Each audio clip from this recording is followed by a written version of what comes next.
ಆತ್ಮೀಯ ಶಿಕ್ಷಕರೇ ಹಾಗೂ ಪ್ರೀತಿಯ ವಿದ್ಯಾರ್ಥಿಗಳೇ, ಕ್ಷೇತ್ರ ಶಿಕ್ಷಣಾಧಿಕಾರಿಗಳ ಕಚೇರಿ ಮೈಸೂರು ದಕ್ಷಿಣ ವಲಯ ಹಾಗೂ ಜ್ಞಾನಧ್ವನಿ 90.8 FM ವತಿಯಿಂದ 2025-26ನೇ ಸಾಲಿನ SSLC ಪರೀಕ್ಷಾ ಫಲಿತಾಂಶ ಉತ್ತಮ ಪಡಿಸುವ ಸಂಬಂಧವಾಗಿ ಇಂದು ಬಾನುಲಿ ಕಾರ್ಯಕ್ರಮವನ್ನು ಏರ್ಪಡಿಸಲಾಗಿದೆ. ಇಂದು ಸೈನ್ಸ್ ವಿಷಯದಲ್ಲಿ 2025-26ನೇ ಮುಖ್ಯ ಪರೀಕ್ಷೆಯ ಅಂಕಗಳನ್ನು ಉತ್ತಮಪಡಿಸಿಕೊಳ್ಳುವುದು ಹೇಗೆ ಎನ್ನುವುದರ ಕುರಿತು ತಜ್ಞರು ನಿಮ್ಮ ಜೊತೆ ಇಂದು ಮಾತನಾಡಲಿದ್ದಾರೆ. ಸಂಪನ್ಮೂಲ ವ್ಯಕ್ತಿಗಳಾದ ಶ್ರೀ ಮಹೇಶ್ HM, ವಿಜ್ಞಾನ ಶಿಕ್ಷಕರು, ಮರಿಮಲ್ಲಪ್ಪ ಪ್ರೌಢಶಾಲೆ, ಹಾಗೆ ಶ್ರೀ ನವೀನ್ ಕುಮಾರ್ R, ವಿಜ್ಞಾನ ಶಿಕ್ಷಕರು, ಮಹಾರಾಣಿ ಪ್ರೌಢಶಾಲೆ, ಮೈಸೂರು. ಈ ಇಬ್ಬರು ಸಂಪನ್ಮೂಲ ವ್ಯಕ್ತಿಗಳು ನಮ್ಮ ಜೊತೆ ಇಂದು ವಿಜ್ಞಾನ ವಿಷಯದ ಪರಿಪೂರ್ಣ ಮಾಹಿತಿಯನ್ನು ನೀಡಲಿದ್ದಾರೆ. ಮಕ್ಕಳೇ, ಎಲ್ಲ ವಿದ್ಯಾರ್ಥಿಗಳು ಪೆನ್ ಮತ್ತು ನೋಟ್ಬುಕ್ನೊಂದಿಗೆ ಈ ಸಂಪನ್ಮೂಲ ವ್ಯಕ್ತಿಗಳು ಹೇಳುವಂತಹ ವಿಷಯಗಳನ್ನು ನಿಧಾನವಾಗಿ ಗಮನವಿಟ್ಟು ಕೇಳಿ ನಂತರ ಬರೆದುಕೊಂಡು ಅದೇ ರೀತಿ ಅದನ್ನು ಅಭ್ಯಾಸ ಮಾಡಬೇಕು ಅಂತನ್ನೋದನ್ನು ನಾವು ಎಕ್ಸ್ಪೆಕ್ಟ್ ಮಾಡ್ತಾ ಇದ್ವಿ. ಹಾಗಾಗಿ ಒಂದು ನೋಟ್ಬುಕ್ ಮತ್ತು ಪೆನ್ ಜೊತೆ ಎಲ್ಲರೂ ತಯಾರಿದ್ದೀರಲ್ವಾ? ಮೊದಲಿಗೆ ಸಂಪನ್ಮೂಲ ವ್ಯಕ್ತಿಗಳನ್ನು ಮಾತನಾಡಿಸೋಣ. ನಮಸ್ಕಾರ ಸರ್. ನಮಸ್ತೆ ಸರ್. ನಮಸ್ತೆ ರಾಜೇಶ್ ಸರ್. ನಮಸ್ತೆ ಸರ್. ಇಂದು ವಿಜ್ಞಾನ ವಿಷಯದಲ್ಲಿ ಮಕ್ಕಳು ತುಂಬ ಸುಲಭವಾಗಿ ಪಾಸಾಗ್ಬೋದು, ಹೇಗೆ ಅಂದರೆ ಚಿತ್ರದ ಮೂಲಕ, ಬರೀ ಚಿತ್ರ ಬರೆದರೆ ಸಾಕು ಪಾಸ್ ಆಗ್ಬೋದು ಅನ್ನೋವಂಥ ಒಂದು ಮಾಹಿತಿ ಹರಿದಾಡ್ತಾ ಇದೆ. ಇದು ಸಂಪೂರ್ಣವಾಗಿ ಸರಿನೋ ತಪ್ಪೋ? ಚಿತ್ರವನ್ನು ಬರೆದ ಮಾತ್ರಕ್ಕೆ ಪಾಸ್ ಆಗಿಬಿಡ್ತಾರೆ ಅನ್ನುವಂತಹ ಮಾಹಿತಿ ನನ್ನ ಅಭಿಪ್ರಾಯಕ್ಕೆ ಪೂರ್ಣ ಪ್ರಮಾಣದಲ್ಲಿ ಸರಿನೂ ಅಲ್ಲ, ಪೂರ್ಣ ಪ್ರಮಾಣದಲ್ಲಿ ತಪ್ಪು ಅಂತ ಭಾವಿಸೋಕ್ಕೂ ಆಗಲ್ಲ. ಯಾಕೆಂದರೆ ಚಿತ್ರ ನಾನು ಫೇಲ್ ಆಗಿಬಿಡ್ತೀನೇನೋ ಅಂತ ಆತ್ಮವಿಶ್ವಾಸ ಕಳ್ಕೊಳ್ಳುವಂತಹ ಮಕ್ಕಳಲ್ಲೇ ಆತ್ಮವಿಶ್ವಾಸವನ್ನು ಮೂಡಿಸುವಲ್ಲಿ ತುಂಬ ಪ್ರಮುಖ ಪಾತ್ರ ವಹಿಸುತ್ತೆ. ಹಾಗಾಗಿ ತುಂಬ ಚೆನ್ನಾಗಿ ಚಿತ್ರ ಬರೆಯುವ ಪ್ರಾವೀಣ್ಯತೆಯನ್ನು ಅವರು ಈಗಲಿಂದನೇ ರೂಢಿಸ್ಕೊಂಡ್ರೆ ಹತ್ತಿರ ಆಲ್ಮೋಸ್ಟ್ ಪಾಸ್ ಮಾರ್ಕಿನ ಹತ್ತಿರಕ್ಕೆ ಅವ್ರು ತಲುಪ್ಬೋದು ಸರ್.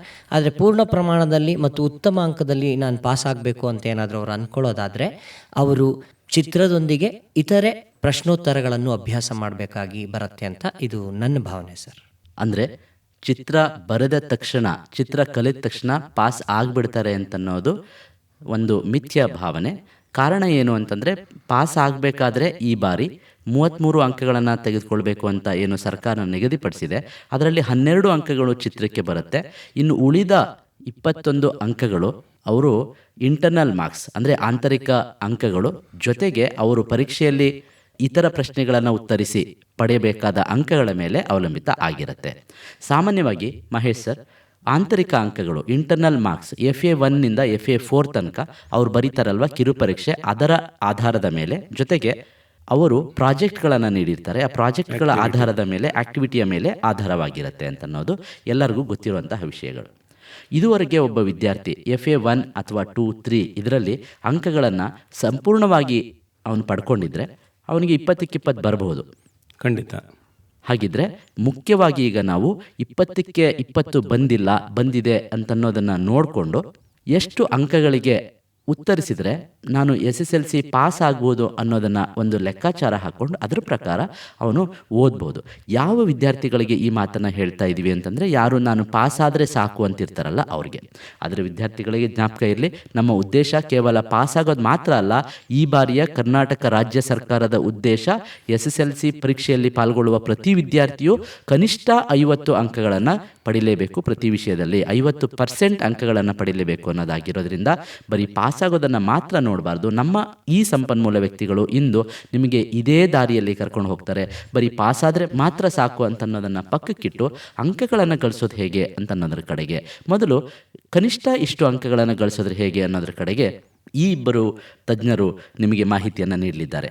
ಮಹೇಶ್ ಸರ್, ಈಗಾಗಲೇ ಎಲ್ಲ ವಿಷಯಗಳಲ್ಲಿ ನೀಲಿನಕಾಶೆ ಬ್ಲೂ ಪ್ರಿಂಟನ್ನು ಇಲಾಖೆಯಿಂದ ನೀಡಿದ್ದಾರೆ ಅಂತ ಹೇಳ್ತಾ ಇದ್ದಾರೆ. ಹಾಗಿದ್ರೆ ಈ ನೀಲನಕಾಶೆ ಅಂತನ್ನೋದು ಬೇರೆಯ ವಿಷಯಗಳಲ್ಲಿರುವಂತೆಯೇ ಪಾಠವಾರು ಅಂಕಗಳ ಮೇಲೆ ಮಾತ್ರ ಇರುತ್ತೋ, ಅಥವಾ ಪ್ರತಿ ಪಾಠದಲ್ಲಿ ಇಂತಹ ಪ್ರಶ್ನೆಗಳನ್ನೇ ಕೇಳ್ತಾರೆ ಅಂತನ್ನುವಂತಹ ಮಾಹಿತಿ ಏನಾದರೂ ಇದೆಯಾ? ವಿಜ್ಞಾನದಲ್ಲಿ ಸಾಮಾನ್ಯವಾಗಿ ಇಂಥದೇ ಪ್ರಶ್ನೆಗಳನ್ನ ಕೇಳ್ತಾರೆ ಅಂತ ಹೇಳೋದಕ್ಕೆ ಬರಲ್ಲ. ಯಾವಾಗಲೂ ವಿಜ್ಞಾನದಲ್ಲಿ ಸ್ವಲ್ಪ ಕ್ರಿಯೇಟಿವಿಟಿ ಅದಕ್ಕೆ ಒತ್ತು ಕೊಡೋದ್ರಿಂದ ಇದೇ ವಿಭಾಗದಲ್ಲಿ ಅಂಕಗಳು ಫಿಕ್ಸ್ ಆಗಿರ್ತವೆ ಅಂತ ಯಾವತ್ತೂ ಅಂದ್ಕೋಬಾರ್ದು. ಎಲ್ಲವನ್ನೂ ಕೂಡ ಚೆನ್ನಾಗಿ ಓದೋದ್ರಿಂದ ಅಂಕಗಳು ಉತ್ತಮವಾಗಿ ಬರ್ತವೆ. ಕೆಲವು ಈಗ ಸಣ್ಣ ಸಣ್ಣ ಪಾಠಗಳಿದ್ದಾವೆ, ಅಂಥ ಪಾಠಗಳಲ್ಲಿ ಇದೇ ಪ್ರಶ್ನೆಗಳು ಬರಬಹುದು, 90% ಬರಬಹುದು ಅಂತ ಅನ್ಕೋಬೋದು. ಊಹೆ ಮಾಡಿಕೊಂಡು ಇದುವರೆಗೆ ಹಿಂದಿನ ಪ್ರಶ್ನೆ ಪತ್ರಿಕೆಗಳನ್ನು ನೋಡಿದಾಗ ಅಂಥದ್ದೇ ಪ್ರಶ್ನೆಗಳು ಪುನರಾವರ್ತನೆ ಆಗಿದೆ ಅಂತ ಅನ್ನೋದನ್ನು ನೋಡ್ಕೊಳ್ಳೋದಾದರೆ, ಈಗ ಉದಾಹರಣೆಗೆ ಕೆಲವು ಸಣ್ಣ ಪಾಠ ಇರ್ತವೆ, ಅದಕ್ಕೆ ಈಗಾಗಲೇ 4 ಅಂಕ 3 ಅಂಕ ಅಂತ ಈಗಾಗಲೇ ನಮ್ಮ ನೀಲನಕಾಶೆಯಲ್ಲಿ ತೋರಿಸಿದ್ದಾರೆ. ಅಂಥದ್ರಲ್ಲಿ ತುಂಬ ಸುಲಭವಾಗಿ ವಿದ್ಯಾರ್ಥಿಗಳು ಗ್ರಹಿಸ್ಬೋದು ಈ ಪ್ರಶ್ನೆನೇ ಬರಬಹುದು ಅಂತ. ಬಟ್ ದೊಡ್ಡ ಪಾಠಗಳು ಅಂತ ಏನಿದ್ದಾವೆ ಅಂಥ ಪಾಠಗಳಲ್ಲಿ ಇದೇ ಪ್ರಶ್ನೆ ಬರುತ್ತೆ ಅಂತ ಯಾರೂ ಕೂಡ ಊಹೆ ಮಾಡೋದಕ್ಕೆ ಆಗಲ್ಲ. ಇಂಥ ಪ್ರಶ್ನೆಗಳು ಬರಬಹುದು, ಈ ಏರಿಯಾದಲ್ಲಿ ಇದೇ ಪ್ರಶ್ನೆ ಕೇಳ್ತಾರೆ ಅನ್ನೋ ಬದಲು ಈ ಕಾನ್ಸೆಪ್ಟಲ್ಲಿ ಈ ಏರಿಯಾದಲ್ಲಿ ಕೇಳ್ತಾರೆ ಅಂತ ಹೇಳ್ಬೋದು. ಹಾಗಾದರೆ ನಾವು ಕೆಲವು ಪಾಠಗಳಲ್ಲಿ ಇಂತಹ ಪ್ರಶ್ನೆಗಳು ಬರಬಹುದು ಅಂತ ಊಹೆ ಮಾಡೋದಕ್ಕೆ ಸಾಧ್ಯ ಇದೆ ಅಂತ ತಮ್ಮ ಭಾವನೆ. ಈಗ 10ನೇ ತರಗತಿಯ ಪರೀಕ್ಷೆಯಲ್ಲಿ ಭೌತಶಾಸ್ತ್ರ, ರಸಾಯನಶಾಸ್ತ್ರ ಹಾಗೂ ಜೀವಶಾಸ್ತ್ರ ಈ 3 ಪ್ರಶ್ನೆಗಳು ಬೇರೆ ಬೇರೆ ಭಾಗಗಳಲ್ಲಿ ಕೊಟ್ಟಿರ್ತಾರೆ. ಒಟ್ಟಿಗೆ ವಿಜ್ಞಾನ ಅಂದ ತಕ್ಷಣ ಎಲ್ಲ ಪ್ರಶ್ನೆಗಳನ್ನು ಒಂದೇ ಭಾಗದಲ್ಲಿ, ಅಂದರೆ ಮಲ್ಟಿಪಲ್ ಚಾಯ್ಸ್ ಕ್ವಶನ್ಸು, ಫಿಸಿಕ್ಸ್ದೇ ಬೇರೆ, ಕೆಮಿಸ್ಟ್ರಿದೇ ಬೇರೆ, ಬಯಾಲಜಿದೇ ಬೇರೆ ಆ ರೀತಿ ಕೊಟ್ಟಿರ್ತಾರೆ, ಅಥವಾ ಎಲ್ಲ ಒಟ್ಟಿಗೆ ಕೊಟ್ಟಿರ್ತಾರೆ. ಇಲ್ಲ, ಒಟ್ಟು 38 ಪ್ರಶ್ನೆಗಳಿರ್ತವೆ. 1ರಿಂದ 12 ಭೌತಶಾಸ್ತ್ರ ಇರುತ್ತೆ, ಫಿಸಿಕ್ಸು. 13ರಿಂದ 25 ರಸಾಯನಶಾಸ್ತ್ರ, ಕೆಮಿಸ್ಟ್ರಿ ಇರುತ್ತೆ. 26ರಿಂದ 38 ಬಯಾಲಜಿ, ಜೀವಶಾಸ್ತ್ರ ಇರುತ್ತೆ. ನೀವು ಏನು ಸಜೆಸ್ಟ್ ಮಾಡ್ತೀರಿ ವಿದ್ಯಾರ್ಥಿಗಳಿಗೆ? ಮೊದಲು ಫಿಸಿಕ್ಸ್ ಅಥವಾ ಕೆಮಿಸ್ಟ್ರಿ ಅಥವಾ ಬಯಾಲಜಿ ಯಾವುದನ್ನು ಬರಿಬೋದು ಸ್ಟೂಡೆಂಟು? ಅವನಿಗೆ ಕಾನ್ಫಿಡೆನ್ಸ್ ಜಾಸ್ತಿ ಇರುತ್ತೆ ರಸಾಯನಶಾಸ್ತ್ರದಲ್ಲಿ ಅಂದರೆ ರಸಾಯನಶಾಸ್ತ್ರ ಪ್ರಶ್ನೆನೇ ಮೊದಲು ಬರಿಬೋದಾ? ಇದು ವಿದ್ಯಾರ್ಥಿಗಳ ಮೇಲೆ ಅವಲಂಬಿತ. ಯಾವ ವಿದ್ಯಾರ್ಥಿಗ ನಾನು ಒಂದಷ್ಟು ಅಂಕಗಳನ್ನ ಗಳಿಸಿದ್ರೆ ಸಾಕು ಅಂತ ಅಂದ್ಕೊಂಡಿರ್ತಾನೆ, ಅಂತಹ ವಿದ್ಯಾರ್ಥಿ ಅವನಿಗೆ ಯಾವುದು ಸುಲಭವಾದ ಪ್ರಶ್ನೆಗಳಿದ್ದಾವೆ, ಅಥವಾ ಉದಾಹರಣೆಗೆ ಶುಭಾರಂಭ ಮಾಡಬೇಕು ಅಂತಂದರೆ ಅವನೇನು ಮಾಡ್ಬೋದು ಅಂತಂದರೆ ಚಿತ್ರಗಳ ಮೂಲಕ ಆರಂಭ ಮಾಡ್ಬೋದು. ಇಂಥದ್ದೇ ಪ್ರಶ್ನೆ ಭೌತಶಾಸ್ತ್ರನೇ ಮೊದಲು ಬರಿಬೇಕು, ರಸಾಯನಶಾಸ್ತ್ರನೇ ಮೊದಲು ಬರಿಬೇಕು ಅನ್ನುವಂತಹ ನಿರ್ದಿಷ್ಟವಾದ ಯಾವುದೇ ಕಟ್ಟುಪಾಡು ವಿದ್ಯಾರ್ಥಿಗಳು ಇಟ್ಕೋಬಾರ್ದು. ಆದರೆ ಯಾರು 80ಕ್ಕೆ 80 ಅಂಕಗಳನ್ನ ಗಳಿಸ್ಬೇಕು ಅಂತ ಅಂದ್ಕೊಂಡಿದ್ದಾನೆ ಅಂಥ ವಿದ್ಯಾರ್ಥಿ ಎಲ್ಲ ರೀತಿಯಲ್ಲೂ ಸನ್ನದ್ಧನಾಗಿರೋದ್ರಿಂದ ಅವನು ಪ್ರಶ್ನೆ ನಂಬರ್ 1ರಿಂದ 38ರವರೆಗೆ ಹಾಗೇ ಬರ್ಕೊಂಡು ಹೋದರೆ ಒಳ್ಳೆಯದಾಗತ್ತೆ. ಹಾಗಿದ್ರೆ ನಾವು ಅದನ್ನು ಸ್ಪಷ್ಟವಾಗಿ ಹೇಳಿದ ಮೇಲೆ ನಾವು ಈ ಕಾರ್ಯಕ್ರಮದಲ್ಲಿ ಒಂದೊಂದಾಗಿ ಭೌತಶಾಸ್ತ್ರ, ರಸಾಯನಶಾಸ್ತ್ರ ಹಾಗೂ ಜೀವಶಾಸ್ತ್ರದ ಮುಖಾಂತರ ಹೋಗ್ಬೇಡ. ಇದ್ರ ಮಧ್ಯದಲ್ಲಿ ಏನಾದ್ರೂ ಇಂತಹ ಕಡೆ ಗಮನ ಕೊಡಬೇಕು ಅಂತನ್ನೋದಾದರೆ ಆ ಕಡೆಗೆ ಗಮನ ಕೊಟ್ಟರಾಯಿತು.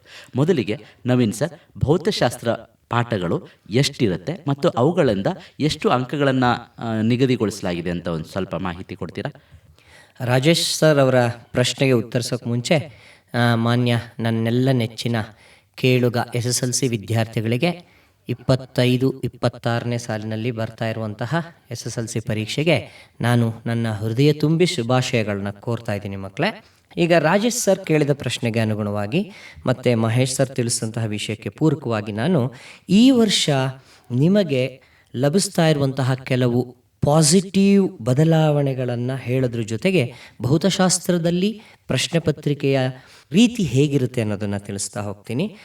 ಈ ಭಾಗ ಎ, ಭಾಗ ಬಿ ಮತ್ತು ಭಾಗ ಸಿ ಅಂತ 3 ಭಾಗನ ಪ್ರಶ್ನೆ ಪತ್ರಿಕೆಯಲ್ಲಿ ಮಾಡಿರ್ತಾರೆ. ಭಾಗ ಎ ಭೌತ ವಿಜ್ಞಾನವನ್ನು ಕವರ್ ಮಾಡುತ್ತೆ, ಭಾಗ ಬಿ ರಸಾಯನಶಾಸ್ತ್ರವನ್ನು ಕವರ್ ಮಾಡುತ್ತೆ, ಹಾಗೆ ಭಾಗ ಸಿ ಜೀವವಿಜ್ಞಾನ ಅಥವಾ ಜೀವಶಾಸ್ತ್ರ ಭಾಗವನ್ನು ಕವರ್ ಮಾಡುತ್ತೆ ಮಕ್ಕಳೇ. ಪ್ರಶ್ನೆ ಪತ್ರಿಕೆಗಷ್ಟೇ ಆ ಭಾಗ ಸೀಮಿತ. ಉತ್ತರ ಪತ್ರಿಕೆಯಲ್ಲಿ ನೀವು ಯಾವ ಪ್ರಶ್ನೆಯನ್ನಾದರೂ ಮೊದಲು ಅಥವಾ ನಂತರ ಹೀಗೆ ನೀವು ಉತ್ತರಿಸಬಹುದು.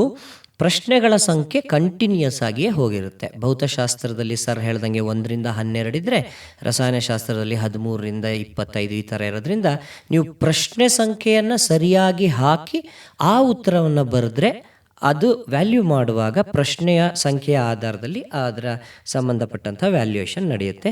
ಇದನ್ನೇ ಮೊದಲು ಬರೀಬೇಕು, ಇದನ್ನೇ ನಂತರ ಬರೀಬೇಕು ಅನ್ನುವಂತಹ ಯಾವುದೇ ಅಡೆತಡೆಗಳು ಅಥವಾ ಕಂಡೀಷನ್ಸ್ ನಿಮಗಿರೋದಿಲ್ಲ ಮಕ್ಕಳೇ.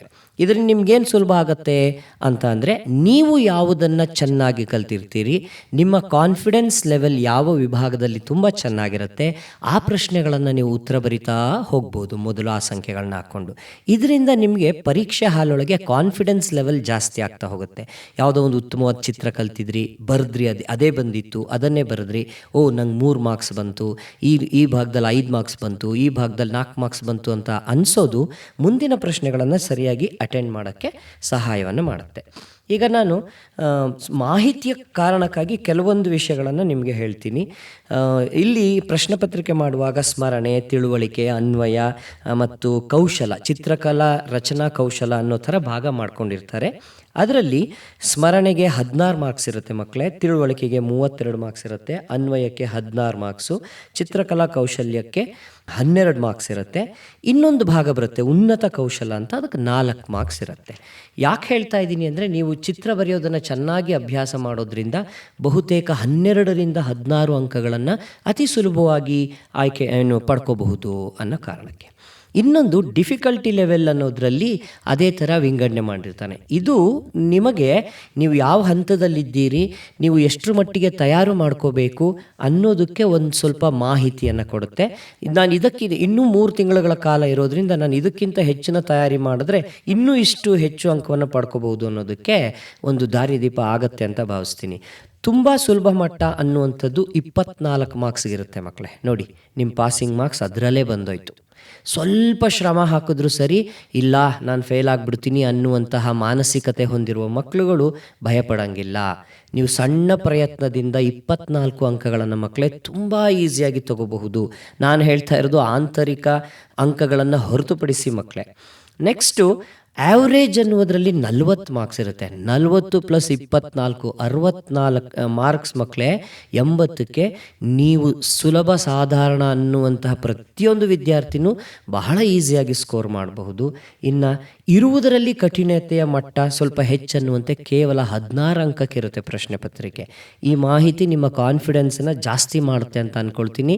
ನಾನು ಶ್ರಮ ಹಾಕ್ತೀನಿ, ಐ ವಿಲ್ ವರ್ಕ್ ಬೆಟರ್ ಅನ್ನೋ ಪ್ರತಿಯೊಂದು ಮಗುನೂ ವಿಜ್ಞಾನದಲ್ಲಿ ನೀವು 80ಕ್ಕೆ 80 ಅಂಕಗಳನ್ನು ಪಡೆಯುವಂತಹ ಪ್ರಯತ್ನ ಪಡಬಹುದು.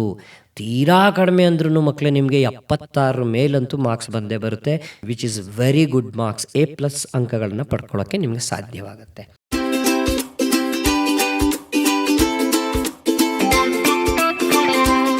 ನಿಮ್ಮ ಜ್ಞಾನಧ್ವನಿ ಸಮುದಾಯ ರೇಡಿಯೋವನ್ನು ಮೊಬೈಲ್ ಅಪ್ಲಿಕೇಶನ್ ಮೂಲಕವೂ ಕೇಳಬಹುದು.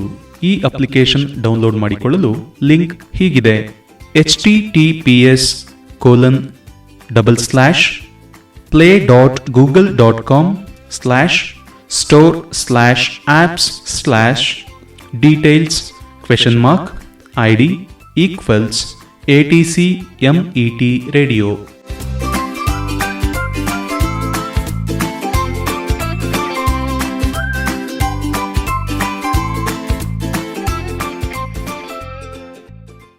ಈಗ ಓವರಾಲ್ ಕ್ವಶನ್ ಪೇಪರ್ನ ಪ್ಯಾಟ್ರನ್ನ ನಾನು ನಿಮಗೆ ಹೇಳ್ಬಿಡ್ತೀನಿ ಮಕ್ಕಳೇ. ಅದರಲ್ಲಿ MCQ 8 ಪ್ರಶ್ನೆಗಳಿರ್ತವೆ, ಬಹು ಆಯ್ಕೆಯ ಪ್ರಶ್ನೆಗಳು. 1 ಅಂಕದ 1 mark question, it could be 1 word or it can be A sentence. ಆ ಥರದ್ದು 8 ಪ್ರಶ್ನೆಗಳಿರ್ತವೆ. 2 ಅಂಕದ 8 ಪ್ರಶ್ನೆಗಳಿರ್ತವೆ, 2 marks 8 questions, 3 marks 9 questions, 4 marks 4 question and 5 mark 1 question. ಪ್ರತಿಯೊಂದಕ್ಕೂ ನೀವು ಅಂಕವನ್ನು ಗುಣಿಸ್ಕೊಂಡು ಒಟ್ಟೆಷ್ಟು ಅಂತ ನೋಡಿದಾಗ ನಿಮಗೆ ಕರೆಕ್ಟಾಗಿ ಅದು 80 ಅಂಕಗಳಿಗೆ ಸ್ಯೂಟ್ ಆಗುತ್ತೆ. ಸೊ ಈ ಥರ ನೀವು ಅಂಕಗಳ ವಹಿಯಲ್ಲಿ ನೀವು ನಿಮ್ಮ ತಯಾರಿನೂ ಮಾಡ್ಕೋಬಹುದು. ನಾನು 1 ಮಾರ್ಕ್ಸ್ದು ತಯಾರು ಮಾಡ್ಕೋಬೇಕಾ, 2 ಮಾರ್ಕ್ಸ್ದು ತಯಾರು ಮಾಡ್ಕೋಬೇಕಾ, ಚಿತ್ರನ ತಯಾರು ಮಾಡ್ಕೋಬೇಕಾ ಅನ್ನೋದಕ್ಕೆ ನಿಮಗಿದು ಒಂದು ಸ್ವಲ್ಪ ಸಹಾಯವನ್ನು ಮಾಡುತ್ತೆ. ಹಾಗಾದರೆ 1 ಅಂಕದ ಪ್ರಶ್ನೆ, 2 ಅಂಕದ ಪ್ರಶ್ನೆ, 4 ಅಂಕದ ಪ್ರಶ್ನೆ ಇಂಥದ್ದೇ ಪಾಠದಲ್ಲಿ ಬರುತ್ತೆ ಅಂತ ಅನ್ನೋದನ್ನು ನೀಲ ನಕಾಶಿಯಲ್ಲಿ ಈಗಾಗಲೇ ಸ್ಪಷ್ಟಪಡಿಸಿದ್ದಾರೆ ಅಂತ ನೀವು ಹೇಳ್ತಾ ಇದ್ದೀರಿ. ನಂದು ಇನ್ನೊಂದು ಪ್ರಶ್ನೆ, ಬೇರೆ ಬೇರೆ ವಿಷಯಗಳಲ್ಲಿ ರೇಡಿಯೋ ಕಾರ್ಯಕ್ರಮದಲ್ಲಿ ಕೇಳಿದಂತಹ ವಿದ್ಯಾರ್ಥಿಗಳು LBA ಆಧಾರಿತ ಪ್ರಶ್ನೆಗಳು ಅಥವಾ ಮಾದರಿ ಪ್ರಶ್ನೆ ಪತ್ರಿಕೆ ಆಧಾರಿತ ಪ್ರಶ್ನೆಗಳು ಅಂತ ಬಂದಾಗ ಅದರಿಂದನೂ ಪ್ರಶ್ನೆಗಳು ಬರುತ್ತೆ ಅಂತ ಹೇಳಿದರು. ಸೊ ಈ 3 ವಿಷಯಗಳು, ನೀಲನಕಾಶೆ, ಮಾದರಿ ಪ್ರಶ್ನೆ ಪತ್ರಿಕೆಗಳು ಹಾಗೂ LBA, ಈ ಪ್ರಶ್ನೆಗಳನ್ನು ವಿದ್ಯಾರ್ಥಿಗಳು ನೋಡಿಕೊಂಡು ಯಾವ್ಯಾವ ಪಾಠದಲ್ಲಿ ಎಷ್ಟು ಅಂಕಗಳು ಬರುತ್ತೆ ಅಂತ ಅನ್ನೋದನ್ನು ಗೆಸ್ ಮಾಡಿಕೊಂಡು ಅವ್ರು ಪ್ರಿಪೇರ್ ಆದರೆ ಚಂದ ಅಂತ ನೀವು ಹೇಳ್ತೀರಿ. ಹೌದು ಸರ್, ನಿಜ. LBA ಆಧಾರಿತ ಅನ್ನೋದು ಈಗಾಗಲೇ ನೀವು ಬೇರೆ ಸಬ್ಜೆಕ್ಟ್ಗಳಲ್ಲಿ ಕೇಳಿರೋದ್ರಿಂದ ಈ ವರ್ಷದ ಬ್ಯಾಚ್ ನೀವು ಇರುವುದರಲ್ಲಿ ಲಕ್ಕಿ ಬ್ಯಾಚ್ ಅಂತ ಹೇಳ್ಬೋದು ಮಕ್ಕಳೇ. ಈಗ ಯಾವ ಪಾಠದಲ್ಲಿ ಯಾವ ಮಾದರಿಯಲ್ಲಿ ಪ್ರಶ್ನೆ ಬರುತ್ತೆ ಅನ್ನುವಂತಹ ಯಾವುದೇ ಮಾಹಿತಿ ಹಿಂದಿನ ವರ್ಷದ ಮಕ್ಕಳಿಗೆ ಇರಲಿಲ್ಲ. ನೀವೆಷ್ಟು ಅದೃಷ್ಟವಂತರು ಅಂದರೆ ಈ ಸಲ ಈ ಪಾಠದಲ್ಲಿ, ಈಗ ಮುಂದೆ ಹೇಳ್ತೀವಿ ಲೆಸನ್ ವೈಸ್ ಬಂದಾಗ ಮತ್ತೆ ಹೇಳ್ತೀವಿ ಯಾವ ಪಾಠದಲ್ಲಿ ಯಾವ ಮಾದರಿಯ ಪ್ರಶ್ನೆ, 1 ಅಂಕ ಮಾದರಿಯ ಪ್ರಶ್ನೆನೋ 2 ಅಂಕ ಮಾದರಿಯ ಪ್ರಶ್ನೆನೋ ಯಾವುದು ಬರುತ್ತೆ ಅನ್ನೋದು ನಿಮಗೆ ಈಗಾಗಲೇ ಬಿಟ್ಟಿರುವಂತಹ ನೀಲನಕಾಶೆ. ಒಂದರ್ಥದಲ್ಲಿ ಅದನ್ನ ಸಂಪೂರ್ಣ ನೀಲನಕಾಶೆ ಅಂದರೆ ತಪ್ಪಾಗತ್ತೆ. ಅದನ್ನು ಅಂಕವಾರು ಮತ್ತು ಪ್ರಶ್ನವಾರು ಪ್ರಶ್ನೆ ಪತ್ರಿಕೆಯ ಮಾಹಿತಿ ಅಂತ ನಾನಾದರೂ ಭಾವಿಸ್ತೀನಿ ರಾಜೇಶ್ ಸರ್. ಯಾಕೆಂದರೆ ನೀಲನಕಾಶೆ ಅನ್ನೋದು ಇನ್ನು ಸ್ವಲ್ಪ ದೊಡ್ಡ ಮಟ್ಟಿಗೆ ಶಿಕ್ಷಕರುಗಳಿಗೆ ಗೊತ್ತಿರುವಂತಹ ವಿಷಯ. ಇನ್ನೂ ಒಂದು ನಾನು ಮಕ್ಕಳಿಗೆ ತುಂಬ ಖುಷಿಯಾಗುವಂತಹ ಮತ್ತು ಅವರಿಗೆ ಅಂಕಗಳನ್ನು ಪಡ್ಕೊಳ್ಳೋಕ್ಕೆ ಈ ಸಲ ಕೊಟ್ಟಿರುವಂಥ ಒಂದು ವಿಷಯವನ್ನು ಹೇಳೋಕ್ಕೆ ಇಷ್ಟಪಡ್ತೀನಿ. ಏನಪ್ಪ ಅಂತಂದರೆ ಆಂತರಿಕ ಅಂಕಗಳು, ಇಂಟರ್ನಲ್ ಚಾಯ್ಸ್ ಅಂತ. ಅಂದರೆ ನಿಮಗೆ ತುಂಬ ಸುಲಭ ಭಾಷೆಯಲ್ಲಿ ಹೇಳಬೇಕು ಅಂದರೆ ಪ್ರಶ್ನೆ ಪತ್ರಿಕೆಯನ್ನು ತೆಗೆದು ನೋಡಿ, ಆರ್ ಅಥವಾ ಅಂತ ಏನು ಪ್ರಶ್ನೆಗಳು ಬಂದಿರುತ್ತೆ ಅದನ್ನು ಈ ಸಲ ಜಾಸ್ತಿ ಮಾಡಿದ್ದಾರೆ. ಆಂತರಿಕ ಆಯ್ಕೆಗಳು, ಆಂತರಿಕ ಆಯ್ಕೆಯ ಪ್ರಶ್ನೆಗಳು ಅಂತ ಆಯ್ಕೆಗಳನ್ನು ಜಾಸ್ತಿ ಮಾಡಿದ್ದಾರೆ ರಾಜೇಶ್ ಸರ್. ಹೇಗೆ ಅಂತ ಅಂದರೆ ಈ ಸಲ 2 ಮಾರ್ಕ್ಸಿನ ಪ್ರಶ್ನೆಗಳಲ್ಲಿ 2 ಪ್ರಶ್ನೆಗಳಿಗೆ ಆಂತರಿಕ ಆಯ್ಕೆ ಇರುತ್ತೆ. ಸೊ ನಿಮಗೆ ಅಲ್ಲಿ ಏನು ಸಾಧ್ಯತೆ ಅಂದರೆ ಒಂದು ಗೊತ್ತಿದೆ ಇನ್ನೊಂದು ಗೊತ್ತಿಲ್ಲ ಅಂದರೆ ನೀವು ತುಂಬ ಖುಷಿಯಾಗಿ ಅಟೆಂಡ್ ಮಾಡಿ ಅಲ್ಲಿ ಅಂಕವನ್ನು ಪಡ್ಕೊಳ್ಳೋಕೆ ಸಾಧ್ಯ ಆಗಿದೆ. ಈಗ 3 ಮಾರ್ಕ್ಸಿಗೆ ಮೊದಲಿಂದನೂ 4 ಪ್ರಶ್ನೆಗಳಿಗೆ ಆಂತರಿಕ ಆಯ್ಕೆ ಇತ್ತು, ಈಗಲೂ ಅದೇ ಇದೆ. 4 ಮಾರ್ಕ್ಸ್ನಲ್ಲಿ 1 ಪ್ರಶ್ನೆಗಿತ್ತು, ಈಗ 2 ಪ್ರಶ್ನೆಗಳಿಗೆ ಆಂತರಿಕ ಆಯ್ಕೆಯನ್ನು ಹೆಚ್ಚಿಸಿದ್ದಾರೆ. ಹಾಗಾಗಿ ನಿಮಗೆ 4 ಪ್ರಶ್ನೆಯಲ್ಲಿ 2 ಮಾತ್ರ ಬರೆಯಿರಿ ಅನ್ನೋ ಥರಕ್ಕೆ ಆಗತ್ತೆ. ಮತ್ತು ತುಂಬ ಖುಷಿಯಾಗಿ ಹೇಳೋ ವಿಷಯ ಅಂದರೆ 5 ಮಾರ್ಕ್ಸಿನ ಪ್ರಶ್ನೆಗೆ ಮಕ್ಕಳೇ ಈ ಸಲ ಆಂತರಿಕ ಆಯ್ಕೆಯನ್ನು ಕೊಟ್ಟಿದ್ದಾರೆ. ಹೋದ ಸಲಿಯಲ್ಲೆಲ್ಲ 5 ಮಾರ್ಕ್ಸಲ್ಲಿ ಒಂದೇ ಪ್ರಶ್ನೆ ಬರ್ತಿತ್ತು. ಅದು ಅಕಸ್ಮಾತ್ ಏನಾದರೂ ನೀವು ಓದಿಲ್ಲ, ಆ ಭಾಗ ನಾನು ಅಷ್ಟು ಸರಿಯಾಗಿ ತಯಾರಾಗಿರಲಿಲ್ಲ ಅಂದರೆ ಅಂಕಗಳನ್ನು ಕಳ್ಕೊಳ್ಳುವ ಸಾಧ್ಯತೆ ಇತ್ತು. ಆದರೆ ಈ ಬಾರಿ ನಿಮಗೆ ಮತ್ತೊಂದು ಚಾಯ್ಸ್ ಕೊಟ್ಟಿರ್ತಾರೆ, ಅಂದರೆ ಆಯ್ಕೆ ಕೊಟ್ಟಿರ್ತಾರೆ. ಇದು ಬರಲಿಲ್ಲ ಅಂದರೆ ಇನ್ನೊಂದು ಪ್ರಶ್ನೆಯನ್ನು ಆಯ್ಕೆ ಮಾಡ್ಕೊಳ್ಳೋಕ್ಕೆ ನಿಮಗೆ ಸಾಧ್ಯತೆ ಆಗುತ್ತೆ. ಇದರಿಂದ ನಿಮಗೆಲ್ರಿಗೂ ಖುಷಿಯಾಗಿರುತ್ತೆ, ತಯಾರಿ ಮಾಡ್ಕೊಳ್ಳೋಕ್ಕೆ ಸೂಕ್ತವಾಗಿ ನಿರ್ಧಾರಗಳನ್ನ ಮಾಡ್ತೀರಿ ಅಂತ ನಾನಾದರೂ ಭಾವಿಸ್ತಾ ಇದ್ದೀನಿ. ಸೊ ಹಾಗಾಗಿ ನಾನು ಹೇಳೋದು ಈ ಸಲ ನೀವು ಲಕ್ಕಿ ಬ್ಯಾಚ್. ಇಡೀ ಪ್ರಶ್ನೆ ಪತ್ರಿಕೆಯನ್ನು ಪೂರ್ತಿಯಾಗಿ ನೋಡಿದ್ರೆ ಮಕ್ಕಳೇ ನಿಮಗೆ 80 + 29 ಅಂದರೆ 109 ಅಂಕಗಳ ಪೂರಕವಾಗುವಂತೆ ಪ್ರಶ್ನೆ ಪತ್ರಿಕೆ ಇರುತ್ತೆ ರಾಜೇಶ್ ಸರ್. ಆಂತರಿಕ ಆಯ್ಕೆಯಲ್ಲಿ ಆಯಾ ಪಾಠದ್ದೇ ಪ್ರಶ್ನೆಗಳನ್ನು ಆಯ್ಕೆಗೆ ಅಂತ ಇರುತ್ತಾ? ಮಹೇಶ್ ಸರ್ ಇದನ್ನು ಕ್ಲಾರಿಫೈ ಮಾಡ್ಬೋದಾ? ಒಂದು ಪಾಠ ಮತ್ತು ಇನ್ನೊಂದು ಪಾಠದ್ದು ಆಂತರಿಕ ಆಯ್ಕೆ ಬರೋದಿಲ್ಲ ಅಲ್ಲ? ಒಂದೇ ಪಾಠ ಬರಲ್ಲ. ಈಗ ಆಂತರಿಕ ಆಯ್ಕೆ ಪ್ರಶ್ನೆ ಅಂತಂದಮೇಲೆ ಅದೇ ಪಾಠಕ್ಕೆ ಸಂಬಂಧಪಟ್ಟಿರ್ತದೆ. ಬೇರೆ ಪಾಠದಿಂದ ಯಾವತ್ತೂ ಆಂತರಿಕ ಆಯ್ಕೆಯ ಪ್ರಶ್ನೆಗಳನ್ನು ಆಯ್ದುಕೊಳ್ಳಲ್ಲ. ಹಾಗಿದ್ರೆ ಯಾವ ಪಾಠವನ್ನು ಬಿಟ್ಟು ವಿದ್ಯಾರ್ಥಿ ಓದುವ ಹಾಗೆ ಇಲ್ಲ. ಇದರಿಂದ ನಾನು ಇದು ಟಫ್ ಆಗುತ್ತೆ, ಈ ಪಾಠದಿಂದ ಪ್ರಶ್ನೆಗಳನ್ನು ನಾನು ಚಾಯ್ಸ್ ಮಾಡ್ಕೋತೀನಿ, ಈ ಪಾಠದಿಂದ ಬರದೇ ಇದ್ದರೆ ಈ ಪಾಠದ ಆನ್ಸರನ್ನು ಬರಿತೀನಿ ಅನ್ನುವಂಥ ಚಾಯ್ಸ್ ಮಾಡ್ಕೊಳ್ಳೋಂಥದ್ದು. ಪಾಠಗಳನ್ನು ಬಿಡೋದ್ರಲ್ಲಿ, ಆಯ್ಕೆ ಮಾಡ್ಕೊಳ್ಳೋದ್ರಲ್ಲಿ ಚಾಯ್ಸ್ ಇಲ್ಲ, ಬದಲಿಗೆ ಅದೇ ಪಾಠದ ಪ್ರಶ್ನೆಯನ್ನು ಚಾಯ್ಸ್ ಮಾಡ್ಕೊಂಡು ಬರಿಬೋದು. ಅಲ್ಲ, ಅದನ್ನು ಈ ಥರ ಹೇಳ್ಬೋದು. ಯಾವ ಥರ ಅಂತಂದರೆ, ಈಗಿನ ಮಾದರಿಯಲ್ಲಿ ವಿದ್ಯಾರ್ಥಿ ಯಾವುದೇ ವಿಷಯದ ಬಗ್ಗೆ, ಅಂದರೆ ಯಾವುದೇ ಪಾಠದ ಯಾವುದೇ ಪ್ರಶ್ನೆ, ಯಾವುದೇ ವಿಷಯವನ್ನು ಕಲ್ತ್ಕೊಂಡ್ರೂ ಕೂಡ ಅವನಿಗೆ ಖಂಡಿತವಾಗಲೂ ಅಂಕಗಳು ಬರುವ ಸಾಧ್ಯತೆ ಹೆಚ್ಚು. ಯಾಕೆಂದರೆ ಆಂತರಿಕ ಆಯ್ಕೆಯ ಪ್ರಶ್ನೆಗಳು ಹೆಚ್ಚು ಇರೋದರಿಂದ ಯಾವುದೇ ಒಂದು ಕಾನ್ಸೆಪ್ಟನ್ನ ಸ್ಟಡಿ ಮಾಡಿದ್ರು ಅದರ ಮೇಲೆ ಹೆಚ್ಚು ಕಡಿಮೆ 1 ಅಂಕಕ್ಕಾದರೂ ಪ್ರಶ್ನೆ ಬಂದೇ ಬರುತ್ತೆ. ಅದರಿಂದ ಮಕ್ಕಳಿಗೆ ಓದ್ತಾ ಇದ್ದಂಗೆ ಯಾವ ವಿಚಾರ ಓದಿದ್ರೂ ಹೆಚ್ಚು ಅಂಕ ಗಳಿಸುವ ಸಾಧ್ಯತೆ ಇರುತ್ತೆ. ಆತನಿಗೆ ಆಕೆಗೆ ಯಾವ ವಿಷಯದಲ್ಲಿ, ಒಂದು ಪಾಠದ ಯಾವುದಾದ್ರೂ ಒಂದು ವಿಷಯದಲ್ಲಿ ಸಂಪೂರ್ಣವಾದ ಮಾಹಿತಿ ಇದೆ ಅಂತನ್ನೋದಾದರೆ ಅದರಿಂದ ಅಂಕಗಳು ಬರುವಂಥ ಸಾಧ್ಯತೆ ಹೆಚ್ಚು. ಈ ವರ್ಷ ಸಾಧ್ಯತೆ ಹೆಚ್ಚಿದೆ. 109 ಅಂಕಗಳಿಗೆ ಅವರು ಪ್ರಶ್ನೆ ಬರೆಯೋದಕ್ಕೆ ಸಿದ್ಧರಾಗಿರಬೇಕು. ಮೊದಲೆಲ್ಲ 100 ಅಂಕಗಳಿಗೆ ಬರೀತಾ ಇದ್ರು. ಈ ವರ್ಷ 109 ಅಂಕಗಳಿಗೆ ಪ್ರಶ್ನೆಗಳಿರೋದ್ರಿಂದ ಅಂಕ ಗಳಿಸುವ ಸಾಧ್ಯತೆ ಈ ವರ್ಷ ಜಾಸ್ತಿ ಇದೆ. ನಾನು ಇನ್ನೊಂದು ಕ್ಲಾರಿಫಿಕೇಶನ್ ಕೇಳೋದಕ್ಕೆ ಇಷ್ಟಪಡ್ತೀನಿ. 109ರಲ್ಲಿ ಆಕೆ ಬರಿಬೇಕಾಗಿರೋದು 80 ಅಂಕಗಳಿಗೆ ಮಾತ್ರ ಇದೆ. ಆಯ್ಕೆಗಳಿರೋದ್ರಿಂದ ಮಾತ್ರ 29 ಮಾರ್ಕ್ ಹೆಚ್ಚಿಗೆ ಅಲ್ಲಿ ಇರುತ್ತೆ. ಅದನ್ನು ಬರೆಯೋ ಅವಶ್ಯಕತೆ ಇಲ್ಲ. ಎಲ್ಲ ವಿಷಯದಲ್ಲೂ ಇದೇ ರೀತಿ ಇರುತ್ತೆ. ಮುಂದುವರಿಸೋದಾದರೆ ಭೌತಶಾಸ್ತ್ರ ವಿಷಯದಲ್ಲಿ ಎಷ್ಟು ಪಾಠಗಳಿದೆ? ಸರಿ ರಾಜೇಶ್ ಸರ್, ಭೌತಶಾಸ್ತ್ರ ವಿಭಾಗದಲ್ಲಿ ಮಕ್ಕಳು ನೀವೆಲ್ಲ ಟೆಕ್ಸ್ಟ್ ಬುಕ್ಕನ್ನು ಗಮನಿಸಿರ್ತೀರ. 4 ಪಾಠಗಳಿರ್ತದೆ. ಮೊದಲನೇ ಭಾಗದಲ್ಲಿ ನೀವು ನೋಡಿರೋ ಹಾಗೆ ವಿದ್ಯುತ್ ಶಕ್ತಿ ಮತ್ತು ವಿದ್ಯುತ್ ಕಾಂತಿಯ ಪರಿಣಾಮಗಳು ಅನ್ನುವ 2 ಪಾಠ ಇದೆ ಮಕ್ಕಳೇ. ನಿಮಗೆ ಈ ಸಲ ಆಗಲೇ ಹೇಳ್ದಂಗೆ ಯಾವ ಪಾಠಕ್ಕೆ ಎಷ್ಟು ಅಂಕಗಳಿದೆ ಅನ್ನೋದ್ರ ಜೊತೆಗೆ ಎಷ್ಟೆಷ್ಟು ಮಾರ್ಕ್ಸಿನ ಪ್ರಶ್ನೆಗಳು ಆ ಪಾಠದಿಂದ ಬರುತ್ತೆ ಅಂತ ಊಹೆ ಮಾಡೋಕ್ಕೆ ನಿಮಗೆ ಬ್ಲೂ ಪ್ರಿಂಟ್ ಅಂತ ನಾವೇನು ಹೇಳ್ತಾ ಇದ್ವಿ ಅದರ ಸಹಾಯ ನಿಮಗೆ ಆಗುತ್ತೆ ನೋಡಿ. ನಾನು ಮೊದಲು ಪಾಠವಾರು ಅಂಕ ವಿಂಗಡಣೆಯನ್ನು ಭೌತಶಾಸ್ತ್ರದಲ್ಲಿ ಹೇಳ್ಬಿಡ್ತೀನಿ, ಮಾರ್ಕನ್ನು ಮಾಡ್ಕೊಳ್ಳಿ. ವಿದ್ಯುತ್ ಶಕ್ತಿ ಪಾಠ 8 ಅಂಕಕ್ಕೆ ಇದೆ. ಹಾಗೆ ವಿದ್ಯುತ್ ಪ್ರವಾಹದ ಕಾಂತೀಯ ಪರಿಣಾಮಗಳು ಅನ್ನುವ ಪಾಠ 6 ಅಂಕಕ್ಕೆ ಇದೆ. ಇನ್ನು ಭಾಗ 2ರಲ್ಲಿ ನಿಮಗೆ ಬೆಳಕು ಪಾಠ, ಅದು ಸಹ 8 ಅಂಕಕ್ಕೆ ಇದೆ. ಮಾನವನ ಕಣ್ಣು ಮತ್ತು ವರ್ಣಮಯ ಜಗತ್ತು ಅನ್ನುವ ಪಾಠ 5 ಅಂಕಕ್ಕಿದೆ ಮಕ್ಕಳೇ. ಬಹುಶಃ ನಿಮ್ಮ ಶಿಕ್ಷಕರು ಈ ಮಾಹಿತಿಯನ್ನು ನಿಮಗೆ ನೀಡಿರ್ತಾರೆ ಅಂತ ಭಾವಿಸ್ತಾ, ಒಟ್ಟು 80 ಅಂಕಗಳ ಪೈಕಿ ನಿಮಗೆ ಭೌತಶಾಸ್ತ್ರದಿಂದ 27 ಅಂಕಗಳಿಗೆ ಈ ಮಾರ್ಕ್ಸ್ಗಳನ್ನು ವಿಂಗಡಣೆ ಮಾಡಿರ್ತಾರೆ. ಪಾಠವಾರು ಯಾವ್ಯಾವ ಪ್ರಶ್ನೆ ಮಾದರಿಯಲ್ಲಿ ಯಾವ್ಯಾವ ರೀತಿ ಪ್ರಶ್ನೆ ಬರಬಹುದು ಅನ್ನೋದನ್ನು ನಾನು ಸ್ವಲ್ಪ ಹೇಳಿಬಿಡ್ತೇನೆ. ವಿದ್ಯುತ್ ಶಕ್ತಿ ಪಾಠದಿಂದ ಮಕ್ಕಳೇ ನಿಮಗೆ 4 ಪ್ರಶ್ನೆಗಳು ಬರುವ ಸಾಧ್ಯತೆ ಇದೆ.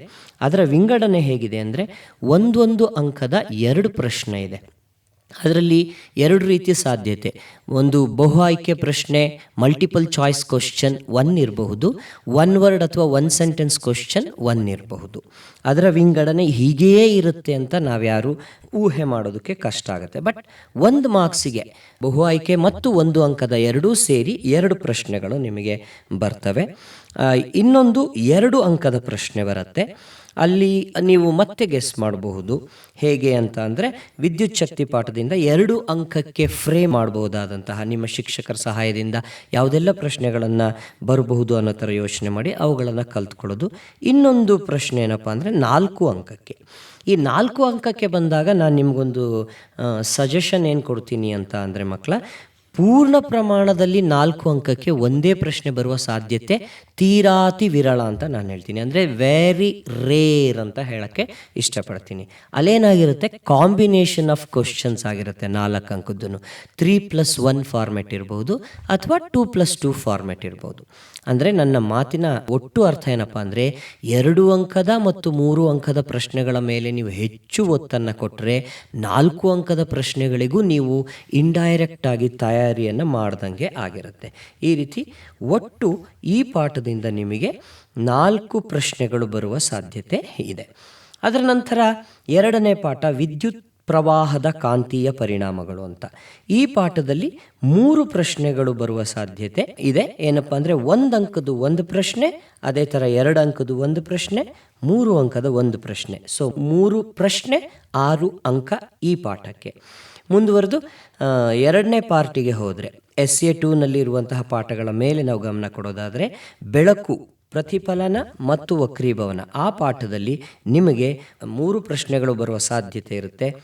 1 ಅಂಕದ 1 ಪ್ರಶ್ನೆ ಮಕ್ಕಳೇ, ಅದು ಸಹ ಬಹು ಆಯ್ಕೆನೂ ಆಗಿರಬಹುದು ಅಥವಾ 1 ಅಂಕದ ಪ್ರಶ್ನೆನೂ ಆಗಿರಬಹುದು. 3 ಅಂಕದ 1 ಪ್ರಶ್ನೆ ಮತ್ತು 4 ಅಂಕದ 1 ಪ್ರಶ್ನೆ. ಒಟ್ಟು 3 ಪ್ರಶ್ನೆ 8 ಅಂಕಗಳು. 4 + 3 + 1 ಈ ಪ್ಯಾಟ್ರನಲ್ಲಿ ಬರುತ್ತೆ.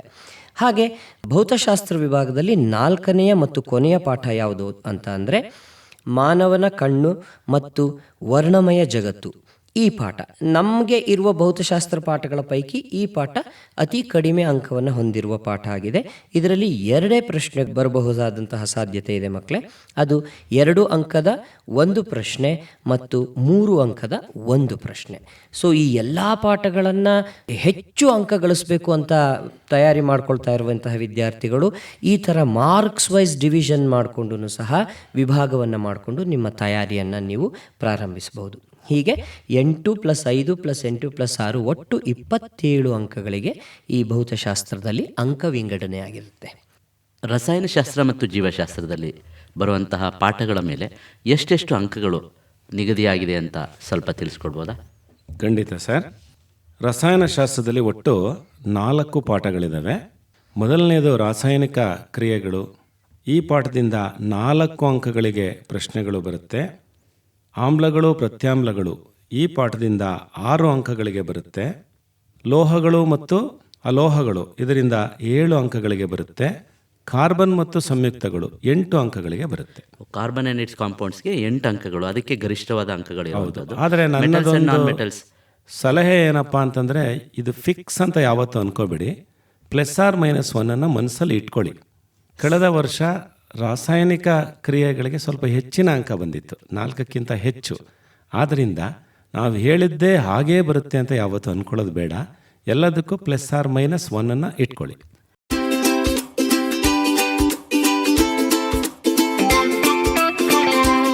ನಿಮ್ಮ ಜ್ಞಾನಧ್ವನಿ ಸಮುದಾಯ ರೇಡಿಯೋವನ್ನು ಮೊಬೈಲ್ ಅಪ್ಲಿಕೇಶನ್ ಮೂಲಕವೂ ಕೇಳಬಹುದು.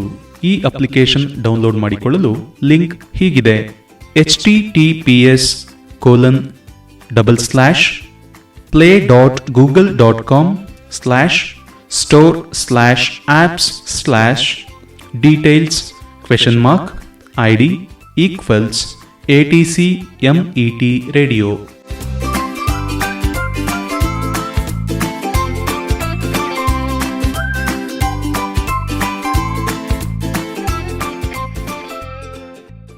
ಈ ವರ್ಷ ಇದನ್ನು ಒಂದು ಪ್ಲಸ್ ಪಾಯಿಂಟ್ ಆಗಿ ತಗೊಳ್ಳೋದಾದರೆ ಬಹುಪಾಲು ಎಲ್ಲ ವಿಷಯಗಳನ್ನು ಇದೇ ರೀತಿ ಇಂಥ ಚಾಪ್ಟರ್ಗೆ ಇಂಥದ್ದೇ ಇಷ್ಟೇ ಅಂಕದ ಕ್ವಶನ್ಗಳು ಬರುತ್ತೆ ಅಂತ ಬೇರೆ ಬೇರೆ ವಿಷಯಗಳಿಗೂ ಹೇಳಿರೋದ್ರಿಂದ ಲೆಟ್ ಅಸ್ ಹೋಪ್ ದಟ್ ಈ ಸರಿನೂ ಕೂಡ metals and non metals, carbon in its ಕಾಂಪೌಂಡ್ಸ್ಗೆ ಫಿಕ್ಸರ್ ಆಗಿರುವಂತಹ 7 and 8 ಮಾರ್ಕ್ಸ್ ಬರುತ್ತೆ ಅಂತಲೇ ಹೋಪ್ಸ್ ಇಟ್ಕೊಂಡು ಇದ್ರ ಮುಂದಿನ ಭಾಗ ಜೀವಶಾಸ್ತ್ರಕ್ಕೆ ಹೋಗೋಣ.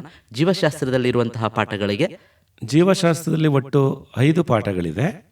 ಮೊದಲನೇ ಜೀವನ ಕ್ರಿಯೆಗಳು, ಲೈಫ್ ಪ್ರಾಸೆಸಸ್ ಅಂತ ಹೇಳ್ತೇವೆ. ಇದು ಒಂದು ದೊಡ್ಡ ಪಾಠ. ಒಟ್ಟು 8 ಅಂಕಗಳಿಗೆ ಈ ಪಾಠದಿಂದ ಪ್ರಶ್ನೆಗಳು ಬರ್ತವೆ. ಹಾಗೆ ಕಂಟ್ರೋಲ್ ಆ್ಯಂಡ್ ಕೋಆರ್ಡಿನೇಷನ್ ಅಂತ ಹೇಳ್ತೇವೆ. ಈ ಪಾಠದಿಂದ 6 ಅಂಕಗಳಿಗೆ ಬರುತ್ತೆ. ಮತ್ತು ಪ್ರಾಣಿಗಳಲ್ಲಿ ಸಂತಾನೋತ್ಪತ್ತಿ, ಸಸ್ಯಗಳು ಮತ್ತು ಪ್ರಾಣಿಗಳಲ್ಲಿ ಸಂತಾನೋತ್ಪತ್ತಿ ಅಂದರೆ ಸಂತಾನೋತ್ಪತ್ತಿ ಹೇಗೆ ಜರುಗುತ್ತೆ ಅಂತ ಒಂದು ಪಾಠ ಇದೆ. ಅದರ ಮೇಲೆ 7 ಅಂಕಗಳಿಗೆ ಬರುತ್ತೆ. ನೆಕ್ಸ್ಟು ಹೆರಿಡಿಟಿ ಅಂತ ಹೇಳ್ತೇವೆ, ಅನುವಂಶೀಯತೆ. ಇದರಿಂದ 4 ಅಂಕಗಳಿಗೆ ಬರುತ್ತೆ. ಮತ್ತು ಅವರ್ ಎನ್ವಿರಾನ್ಮೆಂಟ್, ಈ ಪಾಠದಿಂದ 3 ಅಂಕಗಳಿಗೆ ಪ್ರಶ್ನೆಗಳು ಬರ್ತವೆ. ಲೈಫ್ ಪ್ರೋಸೆಸ್ ಅನ್ನೋದು ದೊಡ್ಡ ಪಾಠ ಆದ್ದರಿಂದ ಅದಕ್ಕೆ ಜಾಸ್ತಿ ಅಂಕಗಳು ನಿಗದಿ. ಖಂಡಿತ 8 ಅಂಕಗಳಿದ್ದಾವೆ. ಅಲ್ಲಿ 4 ಜೀವನ ಕ್ರಿಯೆಗಳನ್ನ ಒಟ್ಟಿಗೆ ಆ ಪಾಠದಲ್ಲಿ ಹಾಕಿರೋದ್ರಿಂದ 8 ಅಂಕಗಳಿಗೆ ಅದನ್ನು ಕೊಟ್ಟಿದ್ದಾರೆ. ಈಗ ಪಾಠಗಳ ಮಾರ್ಕ್ಸ್ ಹಂಚಿಕೆ ಹೇಗಾಯಿತು ಅಂತ ನೋಡಾಯಿತು. ಯಾವ್ಯಾವ ಪಾಠದಲ್ಲಿ 2 ಅಂಕದ ಪ್ರಶ್ನೆ, 1 ಅಂಕದ ಪ್ರಶ್ನೆ ಅಂತನ್ನೋದನ್ನು ಸ್ವಲ್ಪ ತಿಳಿಸ್ಬೋದಾ? ಈಗ ನಾವು ರಸಾಯನಶಾಸ್ತ್ರವನ್ನು ತಗೊಂಡ್ರೆ 1 ಅಂದರೆ ಬಹು ಆಯ್ಕೆ ಪ್ರಶ್ನೆಗಳು. ಭೌತಶಾಸ್ತ್ರದಲ್ಲಿ ನಾನು ಅಂದ್ಕೊಂಡಿದ್ದೇನೆ 2 ಪ್ರಶ್ನೆಗಳನ್ನ ಕೊಡ್ತಾರೆ, ಬಹು ಆಯ್ಕೆ ಪ್ರಶ್ನೆಗಳನ್ನ, MCQ. ರಸಾಯನಶಾಸ್ತ್ರ ಮತ್ತು ಜೀವಶಾಸ್ತ್ರದಲ್ಲಿ 3+3 ಟೋಟಲ್ 8. 3 ರಸಾಯನಶಾಸ್ತ್ರ ಇದೆ. ಇದರಲ್ಲಿ ಮೊದಲನೇ ಪಾಠ ರಾಸಾಯನಿಕ ಕ್ರಿಯೆಗಳಿಂದ 1 ಬಹು ಆಯ್ಕೆ, ಆಮ್ಲಗಳು ಮತ್ತು ಪ್ರತ್ಯಾಮ್ಲಗಳಿಂದ 1, ಲೋಹಗಳು ಮತ್ತು ಅಲೋಹಗಳಿಂದ 1. ಒಟ್ಟು 3 ಬಹು ಆಯ್ಕೆ ಪ್ರಶ್ನೆಗಳಿದ್ದಾವೆ. ಹಾಗೆ 1 ಅಂಕದ ಪ್ರಶ್ನೆಗಳಿಗೆ ಹೋದರೆ ಆಮ್ಲ ಮತ್ತು ಪ್ರತ್ಯಾಮ್ಲಗಳಿಂದ 1, acids and basis, basis and salts, metals ಮತ್ತು ನಾನ್ ಮೆಟಲ್ಸಿಂದ 1, carbon and it's compounds, carbon ಮತ್ತು ಸಂಯುಕ್ತಗಳಿಂದ 1. ಇದು ನೆಕ್ಸ್ಟ್ 2 ಅಂಕದ ಪ್ರಶ್ನೆಗಳಿಗೆ ಬಂದಾಗ ಲೋಹಗಳು ಮತ್ತು ಅಲೋಹಗಳು 1, ಕಾರ್ಬನ್ ಮತ್ತು ಸಂಯುಕ್ತಗಳು 1. 2 ಮಾರ್ಕ್ದು ಮೆಟಲ್ಸ್ ಆ್ಯಂಡ್ ನಾನ್ ಮೆಟಲ್ಸ್ 1 ಮತ್ತು ಕಾರ್ಬನ್ ಇನ್ ಇಟ್ಸ್ ಕಾಂಪೌಂಡ್ಸ್ಗೆ 2 ಮಾರ್ಕ್ದೊಂದು ಕ್ವಶನ್ ಬರುತ್ತೆ ಅಂತ. ಓಕೆ. ಹಾಂ, ದನಿಗೂಡಿಸ್ತಾ ಆಮ್ಲ ಪ್ರತ್ಯಾಮ್ಲಗಳು ಅದರಿಂದನೂ 1-2 ಮಾರ್ಕ್ಸ್ನ ಪ್ರಶ್ನೆ, 2 ಮಾರ್ಕ್ದು ಒಂದು ಕ್ವಶನ್ ಅದರಲ್ಲೂ ಕೂಡ ಬರ್ಬೋದು ಅಂತ.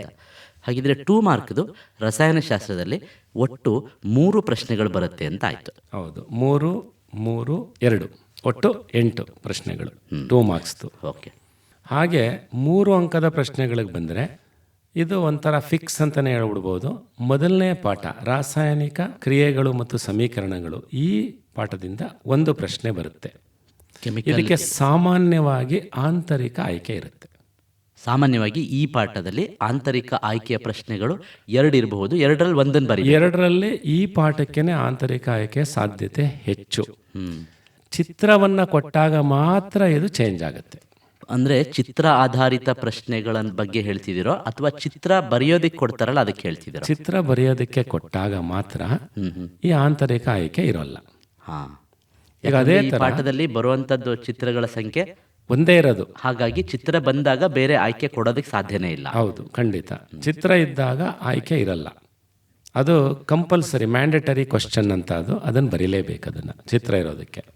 ಆಮೇಲೆ 3 ಅಂಕದ ಇನ್ನೊಂದು ಪ್ರಶ್ನೆ ಬರೋದು ಆಮ್ಲಗಳು, ಪ್ರತ್ಯಾಮ್ಲಗಳು ಮತ್ತು ಲವಣಗಳು. ಇದಕ್ಕೂ ಸಾಮಾನ್ಯವಾಗಿ ಆಂತರಿಕ ಆಯ್ಕೆ ಕೊಡ್ತೇವೆ. ಆಸಿಡ್ಸ್, ಬೇಸಿಸ್ ಅಂಡ್ ಸಾಲ್ಟ್ಸ್ ಅಲ್ಲಿ ಅದರಲ್ಲೂ ಲವಣಗಳ ಬಗ್ಗೆ ಕೇಳಿದಾಗ್ಲಂತೂ ಒಂದು ಆಂತರಿಕ ಆಯ್ಕೆ ಇದ್ದೇ ಇರುತ್ತೆ. ಲವಣಗಳ ಬಗ್ಗೆ ಅಂತಲೇ ಸಪ್ರೇಟ್ ಇದೆ ಅಲ್ಲಿ ಒಂದು ಏರಿಯಾ. ಅದರ ಬಗ್ಗೆ ಬಂದಾಗ ಆಂತರಿಕ ಆಯ್ಕೆ ಜಾಸ್ತಿ ಬರುತ್ತೆ. ಅಂದರೆ ನೀವು ಒಂದು ನಿರ್ದಿಷ್ಟ ದಿಕ್ಕಿನಲ್ಲಿ ಸ್ಟೂಡೆಂಟ್ಸ್ ಓದ್ಕೊಂಡ್ರೆ ಯಾವ್ಯಾವ ಪಾಠದಲ್ಲಿ ಯಾವ್ಯಾವ ಥರದ ಪ್ರಶ್ನೆಗಳನ್ನು ಕೇಳಬಹುದು ಅಂತ ಹಿಂದಿನ ವರ್ಷದಲ್ಲಿ ಎಲ್ಲ ಪ್ರಶ್ನೆಗಳನ್ನು ನೋಡಿಕೊಂಡ್ರೆ ಅಲ್ಲೇ ಕ್ಲಾರಿಫಿಕೇಶನ್ ಸಿಕ್ಬಿಡುತ್ತೆ ಮಗುಗೆ.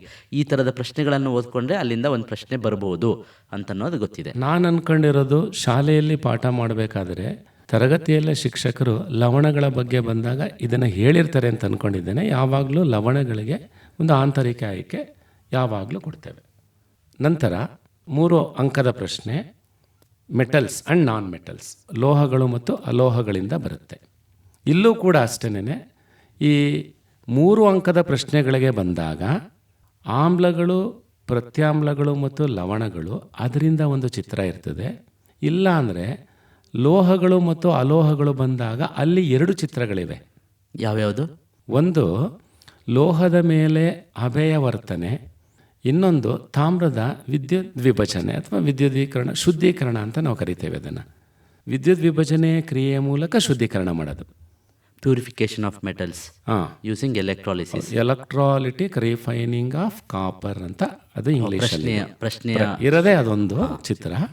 ಮತ್ತು ಲೋಹಗಳ ಮೇಲೆ ಅಭಯ ವರ್ತನೆ ಇದರಲ್ಲಿ 3 ಅಂಕಗಳ ಚಿತ್ರವನ್ನು ಕೊಡ್ತಾನೆ. ಆಗ 3 ಅಂಕದ ಪ್ರಶ್ನೆಗಳಲ್ಲಿ 2 ಆಂತರಿಕ ಆಯ್ಕೆ ಕೊಡಬೇಕಾಗಿರೋದ್ರಿಂದ ಚಿತ್ರವನ್ನು ಬಿಟ್ಟು ಇನ್ನು 2 ಪ್ರಶ್ನೆಗಳಿಗೆ ಆಂತರಿಕ ಆಯ್ಕೆ ಇರುತ್ತೆ. ಈಗ ಸಾಮಾನ್ಯವಾಗಿ ಆಮ್ಲಗಳು ಪ್ರತ್ಯಾಮ್ಲಗಳಲ್ಲಿ ಚಿತ್ರ ಕೊಡ್ತಾನೆ. ಆಗ ಇನ್ನುಳಿದ 2-3 ಅಂಕದ ಪ್ರಶ್ನೆಯಲ್ಲಿ ಆಂತರಿಕ ಆಯ್ಕೆ ಕೊಡ್ತೀವಿ. ಲೋಹಗಳು ಮತ್ತು ಅಲೋಹಗಳಿಂದ ಚಿತ್ರ ಬಂದಾಗ ಮೊದಲೆರಡು ಪ್ರಶ್ನೆಗಳು 3 ಅಂಕದ್ದು, ಅಂದರೆ ರಾಸಾಯನಿಕ ಕ್ರಿಯೆಗಳು ಮತ್ತು ಆಮ್ಲ ಪ್ರತ್ಯಾಮ್ಲಗಳು, ಅದಕ್ಕೆ ನಾವು ಆಂತರಿಕ ಆಯ್ಕೆ ಕೊಡ್ತೇವೆ. 4 ಅಂಕದ ಪ್ರಶ್ನೆಗೆ ಸಾಮಾನ್ಯವಾಗಿ ಆಂತರಿಕ ಆಯ್ಕೆ ಇರಲ್ಲ.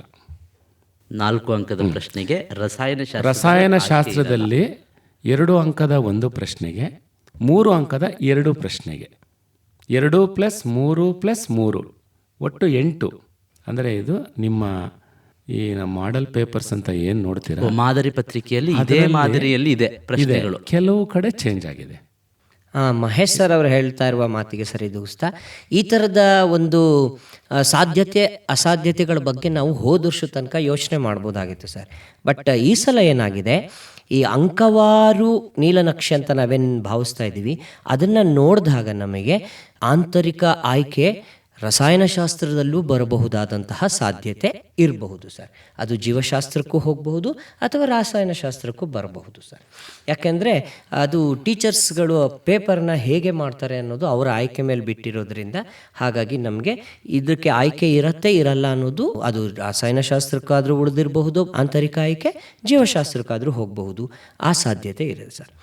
ಹಾಗಾಗಿ ಕಾರ್ಬನ್ ಮತ್ತು ಅದರ ಸಂಯುಕ್ತಗಳು ಅನ್ನೋ ಪಾಠದಿಂದ ಮಹೇಶ್ ಸರ್ ಹೇಳೋದನ್ನು ನಾನು ಕನ್ಕ್ಲೂಡ್ ಮಾಡ್ತಾ ಏನು ಹೇಳ್ತೀನಿ ಅಂದರೆ, 1 ಅಂಕದ 2 ಪ್ರಶ್ನೆ ಇರುತ್ತೆ, 2 ಅಂಕದ 1 ಪ್ರಶ್ನೆ ಇರುತ್ತೆ, ಮತ್ತು 4 ಅಂಕದ 1 ಪ್ರಶ್ನೆಯನ್ನು ನೀವು ಈ ಪಾಠದಲ್ಲಿ ಕಾಣ್ತೀರಿ. 3 ಅಂಕದ ಪ್ರಶ್ನೆಯನ್ನು ಈ ಪಾಠದಲ್ಲಿ ಕಾಣುವ ಸಾಧ್ಯತೆ ತುಂಬ ಕಡಿಮೆ ಇದೆ ಸರ್. ನಾವೆಲ್ಲ ಭೌತಶಾಸ್ತ್ರ ಮತ್ತು ರಸಾಯನಶಾಸ್ತ್ರದಲ್ಲಿ ಅಂಕಗಳ ವಿಂಗಡಣೆ ಹೇಗಾಗಿದೆ ಅಂತ ನೋಡಿದ್ದೀವಿ. ಜೀವಶಾಸ್ತ್ರದಲ್ಲಿ ಅಂಕಗಳ ವಿಂಗಡಣೆಯನ್ನು ಮತ್ತೆ ಮಹೇಶ್ ಸರ್ ಕಂಟಿನ್ಯೂ ಮಾಡ್ತಾರೆ ಅಂತ ನಾನು ತಿಳಿಸ್ತಾ ಇದ್ದೀನಿ. ಆಗಲೇ ನಾನು ಅಂಕಗಳ ವಿಂಗಡಣೆಯನ್ನು ಹೇಳಿದ್ದೇನೆ. ಮೊದಲನೇ ಪಾಠ 8 ಅಂಕಗಳಿಗೆ ಜೀವನ ಕ್ರಿಯೆಗಳು. Next control and coordination 6 ಅಂಕಗಳಿಗೆ. ಸಂತಾನೋತ್ಪತ್ತಿ ಪಾಠದಿಂದ 7 ಅಂಕಗಳಿಗೆ. ಅನುವಂಶತೆಯಿಂದ 4 ಅಂಕಗಳಿಗೆ. ಅವರ್ ಎನ್ವಿರಾನ್ಮೆಂಟ್ ಇದರಿಂದ 3 ಅಂಕಗಳ ವಿಂಗಡಣೆ ಆಗಿದೆ. ಒಟ್ಟು 28 ಅಂಕಗಳಿಗೆ ಜೀವಶಾಸ್ತ್ರ ಇರುತ್ತೆ. ಜೀವಶಾಸ್ತ್ರ 28. ಪ್ರಶ್ನೆ ನಂಬರ್ 26ರಿಂದ 38ರವರೆಗೆ 28 ಅಂಕಗಳಿಗೆ ಜೀವಶಾಸ್ತ್ರ ಇರುತ್ತೆ. ಇದರಲ್ಲಿ ಬಹು ಆಯ್ಕೆ ಪ್ರಶ್ನೆಗಳು 3, 1 ಅಂಕದ ಪ್ರಶ್ನೆಗಳು 2, 2 ಅಂಕದ ಪ್ರಶ್ನೆಗಳು 3 ಅಂಕದ ಪ್ರಶ್ನೆಗಳು 3, 4 ಅಂಕದ ಪ್ರಶ್ನೆಗಳು 1, 5 ಅಂಕದ ಪ್ರಶ್ನೆಗಳು 1. ಅಂದರೆ ಈ ಬಾರಿ 5 ಅಂಕದ ಪ್ರಶ್ನೆಯನ್ನು ಜೀವಶಾಸ್ತ್ರಕ್ಕೆ ನಿರ್ದಿಷ್ಟಪಡಿಸಿದ್ದಾರೆ. ಹೌದು ಹೌದು ರಾಜ್ ಸರ್, ನಿಮ್ಮ ಮಾತಿಗೆ ನಾನು ಸಹಮತಿ ಸೂಚಿಸ್ತಾ ಏನು ಹೇಳ್ತೀನಿ ಅಂದರೆ, 5 ಅಂಕದ ಪ್ರಶ್ನೆಗಳ ತಯಾರಿಯನ್ನು ನೀವು ನೇರವಾಗಿ ಭೌತಶಾಸ್ತ್ರ, ರಸಾಯನಶಾಸ್ತ್ರದ ಕಡೆಗೆ ಮನಸ್ಸನ್ನು ಕೊಡದೆ ಜೀವಶಾಸ್ತ್ರದಲ್ಲಿ ತಯಾರಿ ಮಾಡೋದು ಬಹಳ ಸೂಕ್ತ ಅಂತ ನಾನಾದರೂ ಭಾವಿಸ್ತೇನೆ. ಅಲ್ಲೇ ಕೊಟ್ಟಿದ್ದಾರೆ ನಿಮಗೆ, ಅದು ಯಾವ ಪಾಠದಿಂದನೇ 5 ಅಂಕದ ಪ್ರಶ್ನೆಯನ್ನು ಆಯ್ಕೆ ಮಾಡ್ಕೊಳ್ತಾರೆ ಅನ್ನೋದನ್ನು. ಜೀವಿಗಳು ಹೇಗೆ ಸಂತಾನೋತ್ಪತ್ತಿ ನಡೆಸುತ್ತವೆ, ಹೌ ಡು ಆರ್ಗ್ಯಾನಿಸಮ್ಸ್ ರೀಪ್ರೊಡ್ಯೂಸ್ ಅನ್ನೋ ಪಾಠದಿಂದನೇ 5 ಅಂಕದ ಪ್ರಶ್ನೆಯನ್ನು ನೀವು 100% ಗ್ಯಾರಂಟಿಯಾಗಿ ಎಕ್ಸ್ಪೆಕ್ಟ್ ಮಾಡಬಹುದು ಮಕ್ಕಳೇ. ಮತ್ತದರಲ್ಲಿ ಈಗಾಗಲೇ ನಾನು ನಿಮಗೆ ತಿಳಿಸ್ದಂಗೆ ಅದರಲ್ಲಿ ಆಂತರಿಕ ಆಯ್ಕೆ ಇದೆ. ಆ ಇಡೀ ಪಾಠವನ್ನು ನೀವು ಪೂರ್ಣ ಪ್ರಮಾಣದಲ್ಲಿ ಹೆಚ್ಚು ಗಮನ ಕೊಟ್ಟು ತಯಾರಿ ಮಾಡಿದ್ರೆ 1 ಮಾರ್ಕ್ಸ್ದು 2 ಕ್ವಶನ್ ಇದೆ ಮಕ್ಕಳೇ. ಅದರಲ್ಲಿ ಅದು ಒಂದು ಬಹು ಆಯ್ಕೆನೂ ಇರಬಹುದು, ಇನ್ನೊಂದು 1 ಅಂಕದ ಪ್ರಶ್ನೆ ಇರಬಹುದು. ಅದನ್ನು ಹೊರತುಪಡಿಸಿದರೆ ನೇರ 5 ಅಂಕದ ಪ್ರಶ್ನೆ. ನಾನು ಈಗಾಗಲೇ ಹೇಳಿರೋ ಪ್ರಕಾರ ಒಂದೇ ಪ್ರಶ್ನೆ 5 ಮಾರ್ಕಿಗೆ ಫ್ರೇಮ್ ಮಾಡುವ ಸಾಧ್ಯತೆ ತೀರಾ ಕಡಿಮೆ ಇದೆ. ಇದು ಬಹುತೇಕ 4+1 ಅಥವಾ 3+2 ಫಾರ್ಮ್ಯಾಟಲ್ಲಿ 2 ಸಬ್ ಕ್ವಶನ್ಸ್ಗಳನ್ನು, 2 ಉಪ ಪ್ರಶ್ನೆಗಳನ್ನು ಕೊಟ್ಟು ಮಾಡಿರ್ತಾರೆ. ಹಾಗಾಗಿ ಹೆಚ್ಚು ಗಮನ ಈ ಕಡೆ ಕೊಟ್ಟು ನೀವು 5 ಅಂಕದ ಪ್ರಶ್ನೆಗೆ ತಯಾರಿ ಮಾಡ್ಕೋಬೇಕು ಅಂತ ನಾನು ಮಕ್ಕಳಿಗೆ ವಿನಂತಿ ಮಾಡ್ಕೊಳ್ತಾ ಇದ್ದೀನಿ ಸರ್. ಏನ್ ಗೆಳೆಯ ಸಮಾಚಾರ? ಏನಿಲ್ಲ, ನನ್ನ ಮಗಳು ಶಮಿತಾ ಈ ವರ್ಷ SSLC ಪರೀಕ್ಷೆ ಬರೆದಿದ್ದಾಳೆ. ಯಾವ ಕಾಲೇಜಿಗೆ ಸೇರಿಸ್ಲಿ ಅನ್ನೋದೇ ಚಿಂತೆ ಆಗ್ಬಿಟ್ಟಿದೆ. ಚಿಂತೆ ಯಾಕೆ? ಮಹಾರಾಜ ಎಜುಕೇಶನ್ ಟ್ರಸ್ಟ್ನ ಗೋಪಾಲಸ್ವಾಮಿ PU ಕಾಲೇಜ್ನಲ್ಲಿ ರೆಗ್ಯುಲರ್ ಹಾಗೂ ಸಂಕಲ್ಪ ಇಂಟಿಗ್ರೇಟೆಡ್ ಕೋರ್ಸ್ಗಳ ಅಡ್ಮಿಷನ್ ಈಗಾಗಲೇ ಪ್ರಾರಂಭ ಆಗಿದೆ. ನನ್ನ ಮಗ ಸುಮುಖ ಕೂಡ ಅದೇ ಕಾಲೇಜಲ್ಲಿ ಓದಿದ್ದು. JEE ಒಳ್ಳೆ ಕೋಚಿಂಗ್ ಸಿಕ್ತು, ಈಗ IITಲಿದ್ದಾನೆ.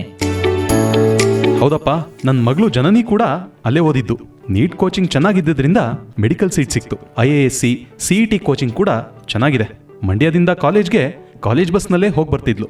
ಪಾಂಡವಪುರ, ಶ್ರೀರಂಗಪಟ್ಟಣ, ನಂಜನಗೂಡ್ನಿಂದ ಕೂಡ ಬಸ್ ಫೆಸಿಲಿಟಿ ಇದೆ. ನಿಮ್ಮ ಮಗಳಿಗೆ ಬೇಕು ಅಂದ್ರೆ ಅಲ್ಲೇ ಹಾಸ್ಟೆಲ್ಗೆ ಸೇರಿಸಬಹುದು. ಎಕ್ಸ್ಪೀರಿಯನ್ಸ್ ಇರೋ ಟೀಚರ್ಸ್, ಒಳ್ಳೆ ಲ್ಯಾಬ್ಗಳು, ಲೈಬ್ರರಿ, ವಿಶಾಲವಾದ ಕ್ಲಾಸ್ ರೂಮ್ ಇದೆ. ಹಾಗೆ ಕಲ್ಚರಲ್ ಹಾಗೂ ಸ್ಪೋರ್ಟ್ಸ್ ಆಕ್ಟಿವಿಟೀಸ್ಗೆ ತುಂಬಾ ಎಂಕರೇಜ್ ಮಾಡ್ತಾರೆ. ಹಾಗಾದ್ರೆ ಇನ್ಯಾಕ್ ತಡ ಗೆಳೆಯ, ಅಡ್ರೆಸ್ ಬರ್ಕೋ. ಗೋಪಾಲಸ್ವಾಮಿ ಪದವಿ ಪೂರ್ವ ಕಾಲೇಜು, ಲಕ್ಷ್ಮೀಪುರಂ, ಮೈಸೂರು. ದೂರವಾಣಿ ಸಂಖ್ಯೆ 9591478309. ಅದರಲ್ಲಿ 5 ಅಂಕದ ಪ್ರಶ್ನೆಗಳಲ್ಲಿ ಸಾಮಾನ್ಯವಾಗಿ ABC ಅಂತ 3 ಪಾರ್ಟ್ ಮಾಡ್ಕೊಂಡು ಉಪ ಪ್ರಶ್ನೆಗಳು, ಉಪ ಪ್ರಶ್ನೆ, ಆ ಸಬ್ ಕ್ವಶನ್ಸಲ್ಲಿ Aಗೆ 2 ಅಂಕ, Bಗೆ 2 ಅಂಕ, Cಗೆ 1 ಅಂಕ, ಈ ಥರ 5 ಸಾಮಾನ್ಯವಾಗಿ ಈ ಥರ ಬರ್ಬೋದು. 2+2+1 ಅದರಿಂದ ಉಪ ಪ್ರಶ್ನೆಗಳನ್ನು ಕೇಳ್ತಾರೆ. ಸಾಮಾನ್ಯವಾಗಿ ನೀವು ಯಾವಾಗಲೂ ನೋಡಬಹುದು, ವಿಜ್ಞಾನ ವಿಷಯದಲ್ಲಿ ವಿವರಣೆಯನ್ನು ಕೇಳೋದು ಸ್ವಲ್ಪ ಕಡಿಮೆ, ಪ್ರಶ್ನೆಗಳಿಗೆ ಉಪ ಪ್ರಶ್ನೆಗಳನ್ನು ಹಾಕೋದು ಜಾಸ್ತಿ, ಮತ್ತು ನಿರ್ದಿಷ್ಟವಾದ ಪ್ರಶ್ನೆಗಳನ್ನೇ ಕೇಳ್ತಾರೆ ವಿಜ್ಞಾನದಲ್ಲಿ. ನಮ್ಮ ಉತ್ತರಗಳು ಕೂಡ ನಿರ್ದಿಷ್ಟವಾಗೇ ಇರಬೇಕು. ಸಮಾಜ ವಿಷಯ ನಿನ್ನೆ ಡಿಸ್ಕಸ್ ಮಾಡಬೇಕಾದ್ರೆ ಅಲ್ಲಿ 4 ಅಂಕದ ಪ್ರಶ್ನೆಯನ್ನು ಸುಲಭವಾಗಿ ಕೇಳೋದಕ್ಕೆ ಸುಮಾರು ಕ್ವಶನ್ಸ್ ಇದೆ ಅಂತ ನಮ್ಮ ಸಂಪನ್ಮೂಲ ವ್ಯಕ್ತಿಗಳು ಹೇಳ್ತಾ ಇದ್ರು. ಪಾಯಿಂಟ್ ವೈಸ್ ಬರಿಬೋದು, ದೊಡ್ಡ ಪ್ಯಾರಾಗ್ರಾಫ್ ಥರದ ಆನ್ಸರ್ಗಳನ್ನು ಅಲ್ಲಿ ಎಕ್ಸ್ಪೆಕ್ಟ್ ಮಾಡ್ತಾರೆ ಅಂತ. ಹಾಗಾಗಿ ಅಲ್ಲಿ ಉಪ ಪ್ರಶ್ನೆಗಳ ಬದಲಾಗಿ ಮುಖ್ಯ ಪ್ರಶ್ನೆನೇ 4 ಅಂಕ 5 ಅಂಕಕ್ಕೆ ಕೊಡ್ತಾರೆ ಅಂತ ಹೇಳ್ತಾ ಇದ್ರು. ಆದರೆ ವಿಜ್ಞಾನದಲ್ಲಿ ಆ ರೀತಿ ಇರೋದಿಲ್ಲ. 2 ಅಂಕದ್ದು 2 ಪ್ರಶ್ನೆ, 3+1 ಈ ಥರದ ಪ್ರಶ್ನೆಗಳನ್ನು ಗುಂಪುಗೂಡಿಸಿ ಕೊಡ್ತಾರೆ ಅಂತ ತಾವು ಹೇಳ್ತಾ ಇದ್ದೀರಿ. ಖಂಡಿತವಾಗ್ಲೂ. ಜೊತೆಗೆ A ಅನ್ನೋದು ಒಂದೇ ಪ್ರಶ್ನೆ ಇದ್ದರೂ ಕೂಡ ಅಲ್ಲೂ ಕೂಡ 2 ಪ್ರಶ್ನೆಗಳನ್ನ ವಿಂಗಡಣೆ ಮಾಡಿ, ಅಂದರೆ 1 ಅಂಕದಲ್ಲೇ ಬರೆಯೋ ರೀತಿ ನೋಡ್ಕೋತಾರೆ. ಯಾವುದಕ್ಕೂ ಕೂಡ ನಾವು ಸಂಪೂರ್ಣವಾದ ವಿವರಣೆಯನ್ನು ಬರೆಯೋ ರೀತಿ ವಿಜ್ಞಾನ ಪ್ರಶ್ನೆ ಪತ್ರಿಕೆ ಇರಲ್ಲ. ಓಕೆ, ಈಗ ಅಂಕಗಳ ಹಂಚಿಕೆಯನ್ನು ಮಾಡಿಕೊಂಡಾಯಿತು. ಯಾವ್ಯಾವ ಪಾಠಕ್ಕೆ ಎಷ್ಟು ಅಂಕಗಳು ಬರುತ್ತೆ ಅನ್ನುವಂತಹ ಮಾಹಿತಿಯನ್ನು ನೀವು ನೀಡಿದ್ರಿ. ಈಗ ಅಂಕಗಳನ್ನು ಸ್ಕೋರ್ ಮಾಡಬೇಕಾದ್ರೆ ಮೊದಲನೆಯದಾಗಿ ಎಲ್ಲಿಂದ ಪ್ರಾರಂಭ ಮಾಡೋಣ? ಮಕ್ಕಳಿಗೆ ಸುಲಭವಾಗಿರುವಂಥ ಚಿತ್ರಗಳನ್ನೇ ನೋಡೋದಾದರೆ ಇಡೀ ಪಾಠದಲ್ಲಿ ಯಾವ ಯಾವ ಚಿತ್ರಗಳನ್ನು ಬರುತ್ತೆ ಅಂತ ಸ್ವಲ್ಪ ಗೈಡ್ ಮಾಡ್ತಾ, ಭೌತಶಾಸ್ತ್ರದಲ್ಲಿ ಯಾವ ಯಾವ ಪಾಠಗಳಿಂದ ಚಿತ್ರಗಳು ಬರ್ಬೋದು, ಮಕ್ಕಳು ಯಾವ ಚಿತ್ರಕ್ಕೆ ಕಂಪಲ್ಸರಿ ಅಟೆನ್ಷನ್ ಕೊಡಲೇಬೇಕು, ಈ ಡಯಾಗ್ರಾಮ್ಸ್ನ ಪ್ರಾಕ್ಟೀಸ್ ಮಾಡಲೇಬೇಕು ಅನ್ನೋಂತಹ ಚಿತ್ರಗಳು ಕೆಲವು ಇದ್ದೇ ಇದೆ. ದಯವಿಟ್ಟು ಅದನ್ನು ತಿಳಿಸ್ತೀರಾ? ಟೆಕ್ಸ್ಟ್ ಬುಕ್ಕಲ್ಲಿರುವಂತಹ ಎಲ್ಲ ಚಿತ್ರಗಳನ್ನು ಕಲಿಬೇಕಾ, ಅಥವಾ ನಿರ್ದಿಷ್ಟವಾಗಿ ಇಂಥದ್ದೇ ಪ್ರಶ್ನೆಗಳನ್ನು, ಇಂಥದ್ದೇ ಚಿತ್ರಗಳನ್ನು ಕಲ್ತ್ಕೊಂಡ್ರೆ ಸಾಕು ಅಂತ ಏನಾದರೂ ಗೈಡ್ಲೈನ್ಸ್ ಇದೆಯಾ? ಚಿತ್ರಗಳ ಮೂಲಕ ಗಳಿಸಬಹುದಾದ ಒಟ್ಟು ಅಂಕನ ಮತ್ತೊಮ್ಮೆ ಮಕ್ಕಳಿಗೆ ಗಮನಕ್ಕೆ ತರ್ತಾ, ನೀವು ಭೌತಶಾಸ್ತ್ರ, ರಸಾಯನಶಾಸ್ತ್ರ ಮತ್ತು ಜೀವಶಾಸ್ತ್ರದಿಂದ ಮಕ್ಕಳೇ ನೀವು ಒಟ್ಟು 12 ಅಂಕಗಳನ್ನು ಬಹಳ ಈಸಿಯಾಗಿ ಪಡ್ಕೋಬಹುದು. ಅದನ್ನು ನಾನು ವಿಂಗಡಣೆ ಮಾಡ್ತಾ ಭೌತಶಾಸ್ತ್ರಕ್ಕೆ ಹೇಳೋದಾದರೆ 4 ಅಂಕಗಳು ಚಿತ್ರದ ಮೂಲಕ ಗಳಿಸೋಕೆ ನಿಮಗೆ ಸಾಧ್ಯತೆ ಇದೆ ಭೌತಶಾಸ್ತ್ರದಲ್ಲಿ. ಬರೀ ಚಿತ್ರಗಳು ಯಾವ್ಯಾವುದು ಅಂದರೆ ನಿಮಗೆ ಟೆಕ್ಸ್ಟ್ ಬುಕ್ಕಲ್ಲಿರೋ ಚಿತ್ರಗಳೆಲ್ಲವನ್ನು ನೀವು ಅಭ್ಯಾಸ ಮಾಡಲೇಬೇಕು ಅನ್ನೋದೇನಿಲ್ಲ. ನಿಮ್ಮ ಅಭ್ಯಾಸಕ್ಕಾಗಿ ಒಟ್ಟು 6 ಚಿತ್ರಗಳನ್ನು ಮಾತ್ರ, 6 ಚಿತ್ರಗಳಲ್ಲ 5 ಚಿತ್ರಗಳು ಮತ್ತೊಂದು ಕೋಷ್ಟಕ, ಅದನ್ನು ನಾನು ವಿವರವಾಗಿ ಹೇಳ್ತಾ ಹೋಗ್ತೀನಿ, ಅದನ್ನು ನೀವು ಗಮನ ಕೊಡಿ ಮಕ್ಕಳ. ವಿದ್ಯುತ್ ಮಂಡಲದಲ್ಲಿ ಬಳಸುವ ಸಂಕೇತಗಳು ಅಂತ ವಿದ್ಯುತ್ ಶಕ್ತಿ ಪಾಠದಲ್ಲಿ ಒಂದು ಕೋಷ್ಟಕ ಕೊಟ್ಟಿದ್ದಾರೆ. ಕೋಷ್ಟಕದ ಸಂಖ್ಯೆಯನ್ನು ಹೇಳ್ತೀನಿ ಇಂಗ್ಲೀಷಲ್ಲಿ. The symbols used in the electric circuit, that is table number 11.1, ಕೋಷ್ಟಕ 11.1. ಅದರಲ್ಲೆಲ್ಲ ಏನೆಲ್ಲ ಸಿಂಬಲ್ಸ್ ಇದೆ, ಬ್ಯಾಟ್ರಿದಿದೆ, ರಿಯೋಸ್ಟ್ಯಾಟ್ದಿದೆ, ರೆಸಿಸ್ಟೆನ್ಸ್ದಿದೆ, ವೈರ್ ಜಾಯ್ನಿಂಗ್ ಇದೆ, ಈ ಥರದ್ದು ಎಲ್ಲ ಇದೆಯಲ್ಲ. ನನ್ನ ಅಭಿಪ್ರಾಯಕ್ಕೆ ಕನಿಷ್ಠ ಒಂದಾದರೂ ಸಂಕೇತ ನಿಮಗೆ ಬರುತ್ತೆ. ನಾನು ಇದನ್ನು ಯಾವ ಆಧಾರದಲ್ಲಿ ಹೇಳ್ತಾ ಇದ್ದೀನಿ ಅಂದರೆ ಮಕ್ಕಳೇ, ಮಾದರಿ ಪ್ರಶ್ನೆ ಪತ್ರಿಕೆ ಏನು ಬೋರ್ಡಿಂದ ಬಿಟ್ಟಿದ್ದಾರೆ ಅದನ್ನು ನೀವು ಸೂಕ್ಷ್ಮವಾಗಿ ಗಮನಿಸಿ. ನಿಮಗೆ ಬಹುತೇಕ ಎಲ್ಲ ಪ್ರಶ್ನೆ ಪತ್ರಿಕೆಗಳಲ್ಲೂ ಇದೊಂದಿದೆ. ಹಾಗಾಗಿ ತುಂಬ ಸರಳವಾಗಿ 1 ಅಂಕ ನನಗೆ ಈ ಫೀಲ್ಡಲ್ಲಿ ಬಂದೇ ಬರುತ್ತೆ ಅಂತ ನೀವು ಕಾನ್ಫಿಡೆಂಟಾಗಿ ಆ ಸಂಕೇತಗಳನ್ನು ಅಭ್ಯಾಸ ಮಾಡಬೇಕು. ಒಂದಾಯಿತು. ಅದನ್ನು ಬಿಟ್ಟರೆ 2 ಅಂಕ ಅಥವಾ 3 ಅಂಕಕ್ಕೆ ಬರಬಹುದಾದ ಚಿತ್ರಗಳು ನಿಮಗೆ 5 ಭಾಗಗಳಲ್ಲಿ ಮಾತ್ರ ಇದೆ. ಅದು ಯಾವುದಪ್ಪ ಅಂದರೆ ವಿದ್ಯುತ್ ಪ್ರವಾಹದ ಕಾಂತೀಯ ಪರಿಣಾಮ ಪಾಠದಿಂದ ಒಂದು ಚಿತ್ರ. ಯಾವುದು? ನೇರ ತಂತಿಯ ಸುತ್ತ ಕಾಂತೀಯ ವಿದ್ಯುತ್ ಪ್ರವಾಹದ ಕಾಂತೀಯ ಪರಿಣಾಮ ಪಾಠದಿಂದಲೇ ನೇರವಾಹಕದ ಸುತ್ತಲೂ ಇರುವ ಕಾಂತೀಯ ಬಲರೇಖೆಗಳು. The magnetic lines around a straight current carrying conductor. ಈ ಚಿತ್ರದ ಮೇಲೆ ನೀವು ಗಮನ ಕೊಡಬೇಕು. 2 ಅಂಕದ್ದು ಇದು ಒಂದೇ ಚಿತ್ರ ಈ ಪಾಠದಲ್ಲಿ ಬರುವಂತದ್ದು. ಈ ಪಾಠದಲ್ಲಿ ಬರುವ ಚಿತ್ರ ಇದು ಒಂದೇನೆ. ಮೊದಲನೇ ಮಾದರಿ ಪ್ರಶ್ನೆ ಪತ್ರಿಕೆಯಲ್ಲಿ ಒಂದು ಚಿತ್ರ ಮೊದಲನೇ ಪಾಠದಿಂದ ಸಿಂಪಲ್ ಸರ್ಕ್ಯೂಟ್ ಡಯಾಗ್ರಾಮ್ ಅಂತ ಒಂದು ಪ್ರಶ್ನೆ ಕೇಳಿದ್ದಾರೆ. ಸರಳ ವಿದ್ಯುನ್ಮಂಡಲ ಅಂತ ಒಂದು ಪ್ರಶ್ನೆ. ಅದ್ರ ಕಡೆ ಗಮನ ಇರಲಿ. ಸಿಂಪಲ್ ಸರ್ಕ್ಯೂಟ್ ಅಂತ ಹೇಳಿದ್ರೆ ಒಂದು ಡ್ರೈ ಸೆಲ್, ಒಂದು ಬಲ್ಬ್ ಮತ್ತು ಒಂದು ಸ್ವಿಚ್, ವೈರ್ಗಳನ್ನು ಸೇರಿಸಿ ಮಾಡುವಂಥ ಚಿತ್ರ. ಬಹುತೇಕ ಅದು 1 ಅಂಕಕ್ಕೆ ಕೇಳಿರಬಹುದು ಅಂತ ನಾನಾದರೂ ಭಾವಿಸ್ತಾ ಇದ್ದೇನೆ. ಹಾಗಾಗಿ ನೀವು ಆ ಒಂದು ಚಿತ್ರದ ಮೇಲೂ ಹೆಚ್ಚು ಗಮನ ಕೊಡಿ ಅಂತ ಹೇಳ್ತಾ, ನೆಕ್ಸ್ಟು ಅದೇ ಪಾಠದಲ್ಲಿ ನಾವು ಹೋದರೆ ಇನ್ನು 2 ಇಂಪಾರ್ಟೆಂಟ್ ಚಿತ್ರಗಳನ್ನು ನೀವು ಗಮನ ಕೊಡಬೇಕು. ಒಂದು ಅದೇ ವಿದ್ಯುತ್ ಶಕ್ತಿ ಪಾಠದಲ್ಲೇ ರೋಧಗಳ ಸರಣಿ ಜೋಡಣೆ ಮತ್ತು ರೋಧಗಳ ಸಮಾಂತರ ಜೋಡಣೆನೂ ಆ ಪಾಠದಿಂದ ಬರುವ ಚಿತ್ರಗಳ ಪೈಕಿ ಇದೆ ಸರ್. ಒಂದು series connection of resistors and parallel connection of resistors ಅನ್ನುವ ಈ 2 ಚಿತ್ರಗಳು ಬಹುತೇಕ ನಾವು 2 ಅಂಕ ಅಂತ ಯೋಚನೆ ಮಾಡುವಾಗ ಹೆಚ್ಚು ಒಲವು ಪ್ರಶ್ನೆ ಪತ್ರಿಕೆ ಮಾಡುವವರಿಗೆ ಸಮಾಂತರ ಜೋಡಣೆಯ ಮೇಲೆಯೇ ಸ್ವಲ್ಪ ಇರಬಹುದು ಅಂತ ಭಾವಿಸ್ತಾ ಆ 2 ಚಿತ್ರಗಳಲ್ಲೂ ನೀವು ಹೆಚ್ಚು ಪ್ರಾಕ್ಟೀಸ್ ಮಾಡಿ ಅಂತ ನಾನು ಹೇಳ್ತೀನಿ. ಅದರಲ್ಲಿ ಬರಬಹುದಾದಂತಹ ವಿದ್ಯುತ್ ಕೋಶ, ಸ್ವಿಚ್ ಮತ್ತು ಆ್ಯಮ್ಮೀಟರ್ನ ಕನೆಕ್ಟ್ ಮಾಡೋದು, ಅದೆಲ್ಲವನ್ನು ಗಮನಿಸಿ ಈ ಚಿತ್ರವನ್ನು ತಯಾರಿ ಮಾಡ್ಕೊಳ್ಳಿ ಅಂತ ಹೇಳ್ತೀನಿ. ಅದನ್ನು ಹೊರತುಪಡಿಸಿ ಮುಂದಿನ ಪಾಠ ಬೆಳಕು ಪಾಠದಲ್ಲಿ ನಿಮಗೆ 3 ಅಂಕಕ್ಕೆ ಚಿತ್ರ ಬರುವ ಸಾಧ್ಯತೆ ಹೆಚ್ಚು ಇದೆ. ಹೇಗೆ ಅಂತ ಹೇಳ್ತೀನಿ. ಅದನ್ನು 2ಕ್ಕಾದರೂ ಕೇಳಬಹುದು, 3ಕ್ಕಾದರೂ ಕೇಳುವ ಸಾಧ್ಯತೆ ಇದೆ. ಯಾವುದು? ದರ್ಪಣಗಳಲ್ಲಿ ಮೂಡುವ ಪ್ರತಿಬಿಂಬದ ರೇಖಾಚಿತ್ರದ ರಚನೆ. Image formation in the mirrors, spherical mirrors ಅಲ್ಲಿ ರೇ ಡಯಾಗ್ರಾಮ್ ಆಫ್ ಇಮೇಜಸ್. ಅದರಲ್ಲಿ ನಿಮಗೆ 6 ಬೇರೆ ಬೇರೆ ಪೊಸಿಷನ್ಸಲ್ಲಿ ಆಬ್ಜೆಕ್ಟ್ನ ಬೇರೆ ಬೇರೆ ಪೊಸಿಷನ್ಸಲ್ಲಿದ್ದಾಗ ಇಮೇಜ್ ಫಾರ್ಮೇಷನ್ದು ಅಥವಾ ಪ್ರತಿಬಿಂಬದ ರಚನೆಯನ್ನು ಮಾಡೋಕ್ಕೆ ಟೀಚರ್ಸ್ ಹೇಳ್ಕೊಟ್ಟಿರ್ತಾರೆ. ಇದರಲ್ಲಿ ಬರೀ ಕಾನ್ಕೇವ್ ಮಿರರ್ ಅಂದರೆ ನಿಮ್ನ ದರ್ಪಣದಲ್ಲಿ ಬರುವಂತಹ ಚಿತ್ರಗಳು ಮಾತ್ರ ಬರುತ್ತೆ. ಪೀನ ದರ್ಪಣದ ಚಿತ್ರಗಳು ಪರೀಕ್ಷೆಗೆ ಅಭ್ಯಾಸ ಮಾಡುವ ಅಗತ್ಯತೆ ಇಲ್ಲ.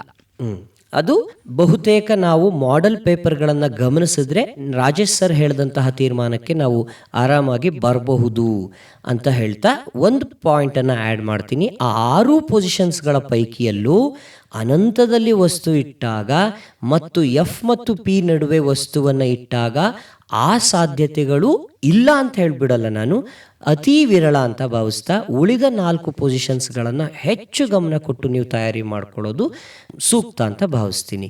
ಇದೇ ಪ್ರಕಾರದಲ್ಲಿ ಮತ್ತು ಮಸೂರದಲ್ಲೂ ಸಹ ಬಿಂಬಗಳ ರಚನೆ. Image formation in the lenses, spherical lenses, concave lens and convex lens.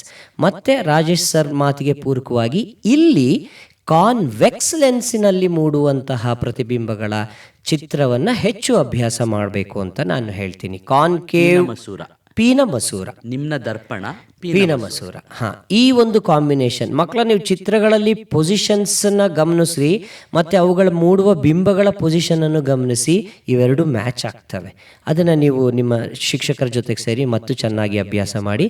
ಮತ್ತೊಮ್ಮೆ ಈ ಚಿತ್ರವನ್ನು ಆ್ಯಡ್ ಮಾಡ್ತಾ ನಾನು ಏನು ಹೇಳ್ತಾ ಇದ್ದೀನಿ ಅಂದರೆ, ಪೀನ ಮಸೂರ, ನಿಮ್ನ ದರ್ಪಣ, convex lens and concave mirror, ಇವೆರಡರಲ್ಲಿ ಮೂಡುವ ಬಿಂಬಗಳ ರೇಖಾಚಿತ್ರದ ರಚನೆಯನ್ನು ತುಂಬ ಚೆನ್ನಾಗಿ ಮಾಡ್ಕೊಳ್ಳಿ. ನೀವು ತುಂಬ ಈಸಿಯಾಗಿ 4+4 ಆ 8 ಚಿತ್ರಗಳ ಪೈಕಿ ಒಂದು ಚಿತ್ರ 100% ಗ್ಯಾರಂಟಿಯಾಗಿ 2 ಮಾರ್ಕ್ಸಿಗೆ ಬರುತ್ತೆ. 3 ಮಾರ್ಕ್ಸಿಗೆ ಬರೋದಾದರೆ ಅಲ್ಲೊಂದು ಸಬ್ ಕ್ವಶನನ್ನು ಟ್ಯಾಗ್ ಮಾಡಿಬಿಟ್ಟಿರ್ತಾರೆ. ಏನಂತ? ಹಾಗಾದರೆ ಮೂಡಿರುವ ಬಿಂಬದ ಸ್ವಭಾವವನ್ನು, right the nature of the image ಅಂತ ಒಂದು ಸಬ್ ಕ್ವಶನನ್ನು ಟ್ಯಾಗ್ ಮಾಡಿ ಅದನ್ನು ಕೇಳುವ ಸಾಧ್ಯತೆ ಇದೆ. ಕೊನೆಯದಾಗಿ ಮಾನವನ ಕಣ್ಣು ಮತ್ತು ವರ್ಣಮಯ ಜಗತ್ತು, ಈ ಪಾಠದಿಂದ ನಿಮಗೆ ಚಿತ್ರ ಬರಬಹುದಾದ ಸಾಧ್ಯತೆ ಒಂದೇ. ಯಾವುದಪ್ಪ ಅಂದರೆ ಪಟ್ಟಕದಲ್ಲಿ ರೋಹಿತದ ಪುನರ್ ಸಂಯೋಜನೆ, ನ್ಯೂಟನ್ನ ಪ್ರಯೋಗದ ಪಟ್ಟಕದಲ್ಲಿ ರೋಹಿತದ, ಬೆಳಕಿನ ರೋಹಿತದ ಪುನರ್ ಸಂಯೋಜನೆ, recombination of colour. Correct sir, recombination of spectrum using the prisms. 2 prisms, 2 ಪ್ರಿಸಮ್ಗಳನ್ನು ಬಳಸಿ, 2 ಪಟ್ಟಕಗಳನ್ನು ಬಳಸಿ ಬಣ್ಣಗಳನ್ನು ಮರು ಸಂಯೋಜಿಸಿ ಒಂದು ಬೆಳಕಿನ, ಬಿಳಿ ಬಣ್ಣದ ಬೆಳಕನ್ನಾಗಿ ಹೊರಕ್ಕೆ ಕಳಿಸುವಂತಹ ಚಿತ್ರ ಇದೆಯಲ್ಲ, ಅದನ್ನು ನೀವು ಚೆನ್ನಾಗಿ ತಯಾರಿ ಮಾಡ್ಕೋಬೇಕು. ಚಿತ್ರಗಳ ಪೈಕಿ ಮಕ್ಕಳೇ ಇಷ್ಟೇ ಇದೆ. ಇದರಿಂದ ನಿಮಗೆ 4 ಅಂಕ +1, 4+1 5 ಅಂಕವನ್ನು ಸುಲಲಿತವಾಗಿ ತಗೋಬಹುದು ಭೌತಶಾಸ್ತ್ರದಲ್ಲಿ. ರಸಾಯನಶಾಸ್ತ್ರ ಮತ್ತು ಜೀವಶಾಸ್ತ್ರದಲ್ಲಿ ಬರೋದಾದರೆ, ರಸಾಯನಶಾಸ್ತ್ರದಲ್ಲಿ ಚಿತ್ರಗಳ ಸಂಖ್ಯೆ ಕಡಿಮೆ ಇದೆಯಾ? ಖಂಡಿತವಾಗ್ಲೂ ಕಡಿಮೆ ಇದೆ. ರಸಾಯನಶಾಸ್ತ್ರದಲ್ಲಿ ಕೇವಲ 4 ಚಿತ್ರ ಇರೋದು. ಮೊದಲನೇ ಪಾಠದಲ್ಲಿ ಎಲೆಕ್ಟ್ರಾಲಿಸಿಸ್ ಆಫ್ ವಾಟರ್, ನೀರಿನ ವಿದ್ಯುತ್ ವಿಭಜನೆ, ಹಾಗೂ 2ನೇ ಪಾಠ ಆಮ್ಲಗಳು, ಪ್ರತ್ಯಾಮ್ಲಗಳು ಮತ್ತು ಲವಣಗಳು. ಇದರಲ್ಲಿ ಸಲ್ಫ್ಯೂರಿಕ್ ಆಮ್ಲದ ಜೊತೆ ಸತುವಿನ ವರ್ತನೆ, reaction of sulphuric acid with zinc, ಹಾಗೂ ಲೋಹಗಳು ಮತ್ತು ಅಲೋಹಗಳು. ಈ ಪಾಠದಲ್ಲಿ ಆಗಲೇ ಹೇಳ್ದಂಗೆ ಲೋಹದ ಮೇಲೆ ಅಭಯ ವರ್ತನೆ ಹಾಗೂ ತಾಮ್ರದ ವಿದ್ಯುತ್ ವಿಭಜನೆ ಕ್ರಿಯೆ ಮೂಲಕ ಶುದ್ಧೀಕರಣ, ಎಲೆಕ್ಟ್ರಾಲಿಟಿಕ್ ರಿಫೈನಿಂಗ್ ಆಫ್ ಕಾಪರ್. ಈ 4 ಇರೋದು. 4ರಲ್ಲಿ ಸಾಮಾನ್ಯವಾಗಿ 2 ಚಿತ್ರಗಳು ಬರ್ತವೆ. ಚಿತ್ರಗಳ ಸಂಯೋಜನೆ ಏನು ಮಾಡಿಬಿಟ್ಟಿದ್ದಾರೆ ಅಂದರೆ, ಭೌತಶಾಸ್ತ್ರವನ್ನು ಸೇರಿಸ್ಕೊಂಡಿರೋದ್ರಿಂದ ಭೌತಶಾಸ್ತ್ರ, ರಸಾಯನಶಾಸ್ತ್ರ ಮತ್ತು ಜೀವಶಾಸ್ತ್ರ 3 ಸೇರಿ 12 ಅಂಕಗಳಿಗೆ ಮಾತ್ರ ಇರೋದ್ರಿಂದ ಚಿತ್ರಗಳು ಇದೇ ಸಂಖ್ಯೆಯಲ್ಲಿ ಬರ್ತವೆ ಅಂತ ಹೇಳೋದಕ್ಕೆ ಬರಲ್ಲ. ಆದರೆ 3ರಿಂದ ಸೇರಿ 12 ಅಂಕಗಳಿಗೆ ಇದೆ. ಇನ್ನು ಜೀವಶಾಸ್ತ್ರಕ್ಕೆ ಹೋದರೆ ಮೊದಲನೇ ಪಾಠ ಬಂದು ಜೀವನ ಕ್ರಿಯೆಗಳು, ಲೈಫ್ ಪ್ರಾಸೆಸಸ್. ಇದರಲ್ಲಿ ಚಿತ್ರಗಳ ಸಂಖ್ಯೆ 3 ಇದೆ. ಯಾವ್ಯಾವುದು? ತೆರೆದ ಮತ್ತು ಮುಚ್ಚಿದ ಪತ್ರರಂಧ್ರಗಳು, ಓಪನ್ ಆ್ಯಂಡ್ ಕ್ಲೋಸ್ಡ್ ಸ್ಟೊಮ್ಯಾಟ ಅಂತ ಇಂಗ್ಲೀಷಲ್ಲಿ. ಹಾಗೆ ಇನ್ನೊಂದು ಮಾನವನ ಹೃದಯದ ಚಿತ್ರ ಇದೆ. ಹಾಗೇನೇ ಹ್ಯೂಮನ್ ನೆಫ್ರಾನ್, ಮಾನವನ ನೆಫ್ರಾನ್ನ ರಚನೆ ಇದೆ. ಇದರಲ್ಲಿ ಮೊದಲನೇ ಚಿತ್ರ ಬಂದು ಮುಚ್ಚಿದ ಮತ್ತು ತೆರೆದ ಪತ್ರರಂಧ್ರ ಇದೆಯಲ್ಲ, ಇದನ್ನು 2 ಅಂಕಗಳಿಗೆ ಕೇಳ್ತಾರೆ. ಹಾಗೆ ನೆಫ್ರಾನ್ ರಚನೆಯೂ ಕೂಡ 2 ಅಂಕಗಳಿಗೆ ಸೀಮಿತ. ಮಾನವನ ಹೃದಯದ ಚಿತ್ರ ಬಂದಾಗ 3 ಅಥವಾ 4 ಅಂಕಗಳಿಗೆ ಅದು. ಈ ಪಾಠದಲ್ಲಿ 3 ಅಥವಾ 4 ಅಂಕದ ಪ್ರಶ್ನೆಗಳು ಇದೆ. ಖಂಡಿತ ಅದರಲ್ಲಿ ಈ ಪ್ರಶ್ನೆ ಬರಬಹುದು. 8 ಅಂಕಗಳಿಗಿದೆ ಒಟ್ಟು. ಈ ಪಾಠದಲ್ಲಿ 8 ಅಂಕಗಳಿಗಿರೋದ್ರಿಂದ ಒಂದು ಚಿತ್ರವನ್ನು 3 ಅಥವಾ 4 ಅಂಕಗಳಿಗೂ ಕೇಳ್ಬೋದು. ಇನ್ನೊಂದು ಚಿತ್ರವನ್ನು 2 ಅಂಕಗಳಿಗೆ ಕೇಳ್ತಾರೆ. ಹಾಗಾಗಿ 4 ಅಂಕಗಳಿಗೆ ಬರುವಂಥ ಚಾನ್ಸಸ್ ಇದೆ ಅನ್ನೋದಾದರೆ ಈ ಪಾಠದಲ್ಲಿ ಹೃದಯದ ಚಿತ್ರವನ್ನು ತುಂಬ ಚೆನ್ನಾಗಿ ಹಾಗೇನೆ ಕೆಲವು ಸಂದರ್ಭದಲ್ಲಿ 2ನೇ ಪಾಠಕ್ಕೆ ಹೋಗೋಣ. ಮಾನವನ ಮೆದುಳಿನ ಚಿತ್ರ, ಅದನ್ನು 4 ಅಂಕಗಳಿಗೆ ಕೊಟ್ಟರೆ ಈ ಹೃದಯದ ಚಿತ್ರ 3 ಅಂಕಗಳಿಗೆ ಹೋಗುತ್ತೆ. ಅಲ್ಲಿ 4 ಅಂಕಗಳ ಮಿದುಳು ಬಂದ್ರೆ ಇಲ್ಲಿ ಹೃದಯ ಬಟ್ ಸಂಯೋಜನೆ ಯಾವ ಥರ ಮಾಡ್ತಾರೆ ಅಂತ ಹೇಳಕ್ ಬರಲ್ಲ, ಯಾಕಂದ್ರೆ 12 ಅಂಕಗಳಿಗೆ ಮಾತ್ರ ಕೊಡಬೇಕಾಗಿರೋದ್ರಿಂದ 3ರಿಂದ ಸೇರಿ, ಸೊ ಅದರಲ್ಲಿ 4 + 3 + 2 ಈ ಥರ ಮಾಡ್ಕೊಂಡು ಹೋಗ್ಬೋದು. ಮತ್ತು ಇದರಲ್ಲಿ ಇನ್ನೊಂದು ಚಿತ್ರ ಇದೆ. ಕಳೆದ ವರ್ಷ ಜರ್ಮಿನೇಷನ್ ಆಫ್ ಪೊಲ್ಲನ್ ಗ್ರೇನ್ ಅಂತ ಇತ್ತು ಚಿತ್ರ. ಅದು ಜೀವಿಗಳಲ್ಲಿ ಸಂತಾನೋತ್ಪತ್ತಿ ಹೇಗೆ ಜರುಗುತ್ತದೆ ಅನ್ನೋ ಪಾಠದಿಂದ ಇದೆ. ಅದನ್ನು ಈಗ 5 ಅಂಕಗಳ ಪ್ರಶ್ನೆಗೆ ಹಾಕಿರೋದ್ರಿಂದ ಅದರ ಮೇಲೆ ಒಂದು ಪ್ರಶ್ನೆಯನ್ನು ಕೇಳೋ ಸಂದರ್ಭ ಬರುತ್ತೆ. ಆಮೇಲೆ ನೀವು ಆಗಲೇ ಒಂದು ಪ್ರಶ್ನೆಯನ್ನು ಕೇಳಿದರೆ ಇಷ್ಟು ಚಿತ್ರಗಳನ್ನ ನೋಡ್ಕೊಂಡ್ರೆ ಸಾಕ, ಯಾವ್ಯಾವುದಿದೆ ಚಿತ್ರಗಳು ಅದನ್ನು ಮಾತ್ರ ಅಭ್ಯಾಸ ಮಾಡಿದ್ರೆ ಸಾಕಂತ. ಬಟ್ ನಾನು ಹೇಳ್ತೇನೆ, ಖಂಡಿತವಾಗ್ಲೂ ಕೂಡ ಮಕ್ಕಳಿಗೆ ಎಲ್ಲ ಚಿತ್ರಗಳನ್ನು ನೋಡ್ಕೊಳ್ಳೋದು ಒಳ್ಳೆಯದು. ಯಾಕೆ ನೋಡ್ಕೋಬೇಕು ಅಂದರೆ 1 ಅಂಕ ಅಥವಾ 2 ಅಂಕಕ್ಕೆ ಡಯಾಗ್ರಾಮ್ ಬೇಸ್ಡ್ ಕ್ವಶನ್ ಅಂತ ಒಂದು ಕ್ವಶನ್ ಹಾಕ್ತಾರೆ.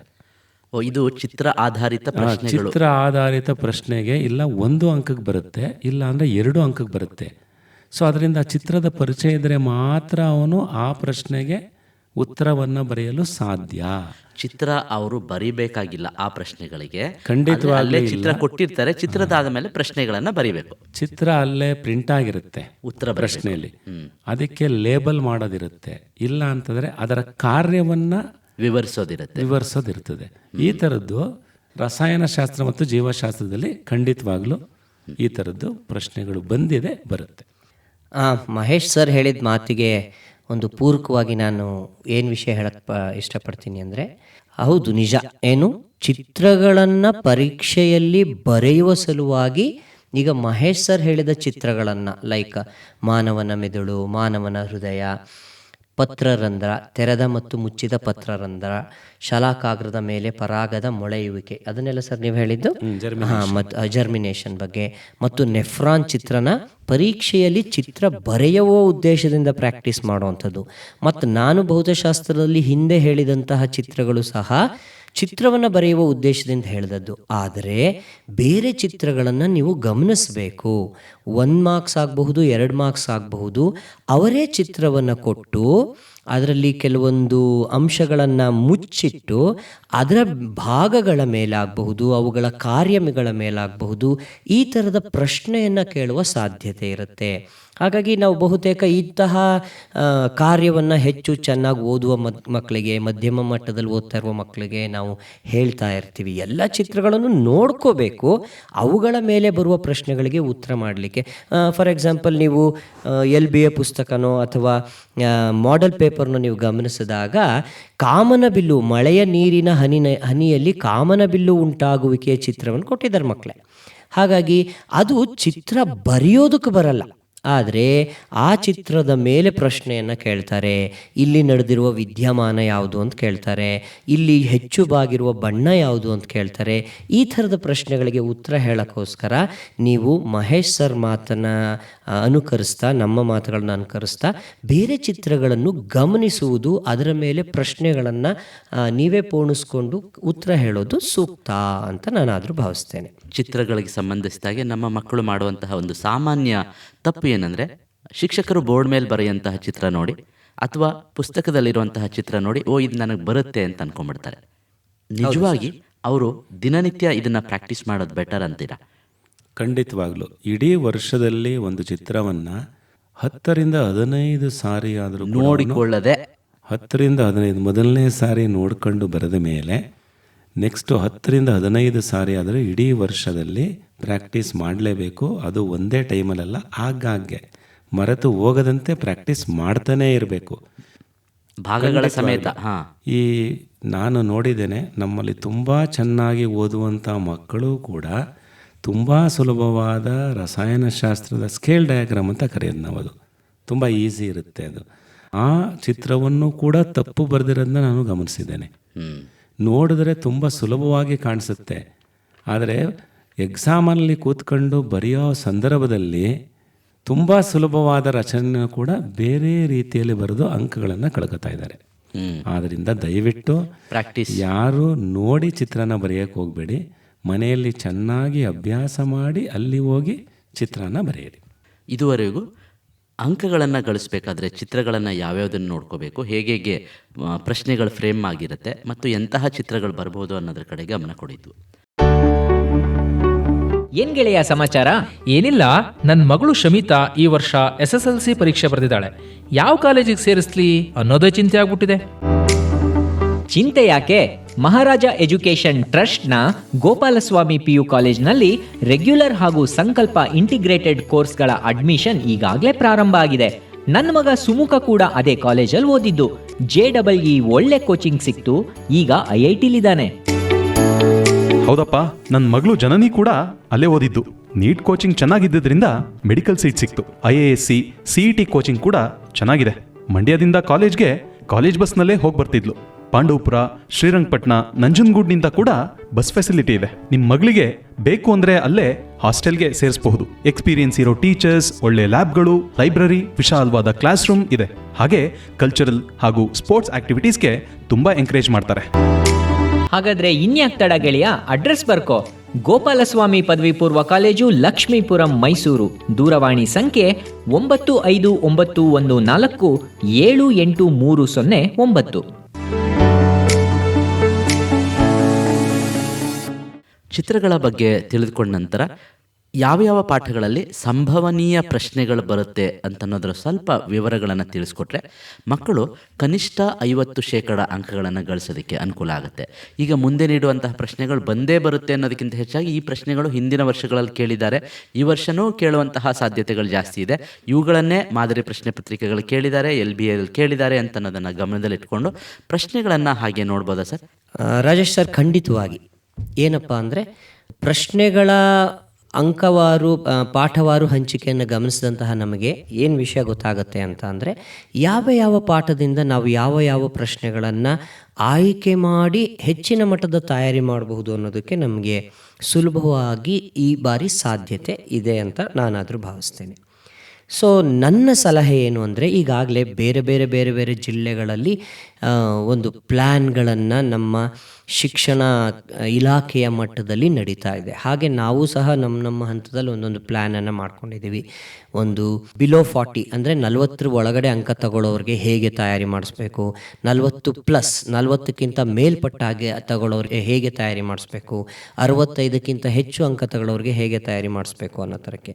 ಮಕ್ಕಳೇ, ನೀವು ಯಾವ ಹಂತದಲ್ಲಿದ್ದೀರಿ ಅಂದರೆ, ನಿಮ್ಮನ್ನು ನೀವು ತಿಂಗಳ ವಹಿಯಾಗಿ ಹಾಕ್ಕೊಂಡು ಅದರಿಂದ ಹೆಚ್ಚು ಅಂಕ ಗಳಿಸೋ ಥರಕ್ಕೆ ನೀವು ತಯಾರಿಯನ್ನು ಮಾಡ್ಕೊಳ್ಳಿ ಅಂತ ನಾನು ನಿಮಗೆ ಶುಭ ಹಾರೈಸ್ತಾ. ಫಾರ್ ಎಕ್ಸಾಂಪಲ್, ನಾನೀಗ ಈ ಪರೀಕ್ಷೆಯಲ್ಲಿ ಕೇವಲ 30 ಅಂಕ ತೊಗೊಂಡಿದ್ದೀನಿ ಅಂದರೆ ಅಲ್ಲೇ ಅಕ್ಕಪಕ್ಕ ಯೋಚನೆ ಮಾಡಬೇಡಿ, ನಾನು ಅದನ್ನು 45ಕ್ಕಿಂತ ಹೆಚ್ಚು ಪಡ್ಕೋಬೇಕು ಅನ್ನೋ ಥರಕ್ಕೆ ನಿಮ್ಮ ತಯಾರಿಯನ್ನು ಈ ಒಂದು ಪ್ರಶ್ನೆಗಳ ಆಧಾರದಲ್ಲಿ ನಿಮಗೆ ಹೆಚ್ಚು ಒತ್ತನ್ನು ಎಲ್ಲಿ ಕೊಡಿ ಅಂತ ನಾನು 2 ವಿಷಯನ ಹೇಳ್ತಾ ಪಾಠವಾರು ಮಾಹಿತಿಯನ್ನು ಕೊಡ್ತೇನೆ. ಏನಪ್ಪ ಅಂದರೆ, ಈ ಸಲ ನಿಮಗೆಲ್ಲ ಒಂದು ಪದ LBA ಅನ್ನೋದು ಹೆಚ್ಚು ಸೌಂಡಿಂಗ್ ವರ್ಡ್ ಆಗಿಬಿಟ್ಟಿದೆ, ಹೆಚ್ಚು ಜೇಂಕರಿಸ್ತಾ ಇದೆ ಕ್ಲಾಸ್ ಒಳಗಡೆ, ಶಾಲೆ ಒಳಗಡೆ.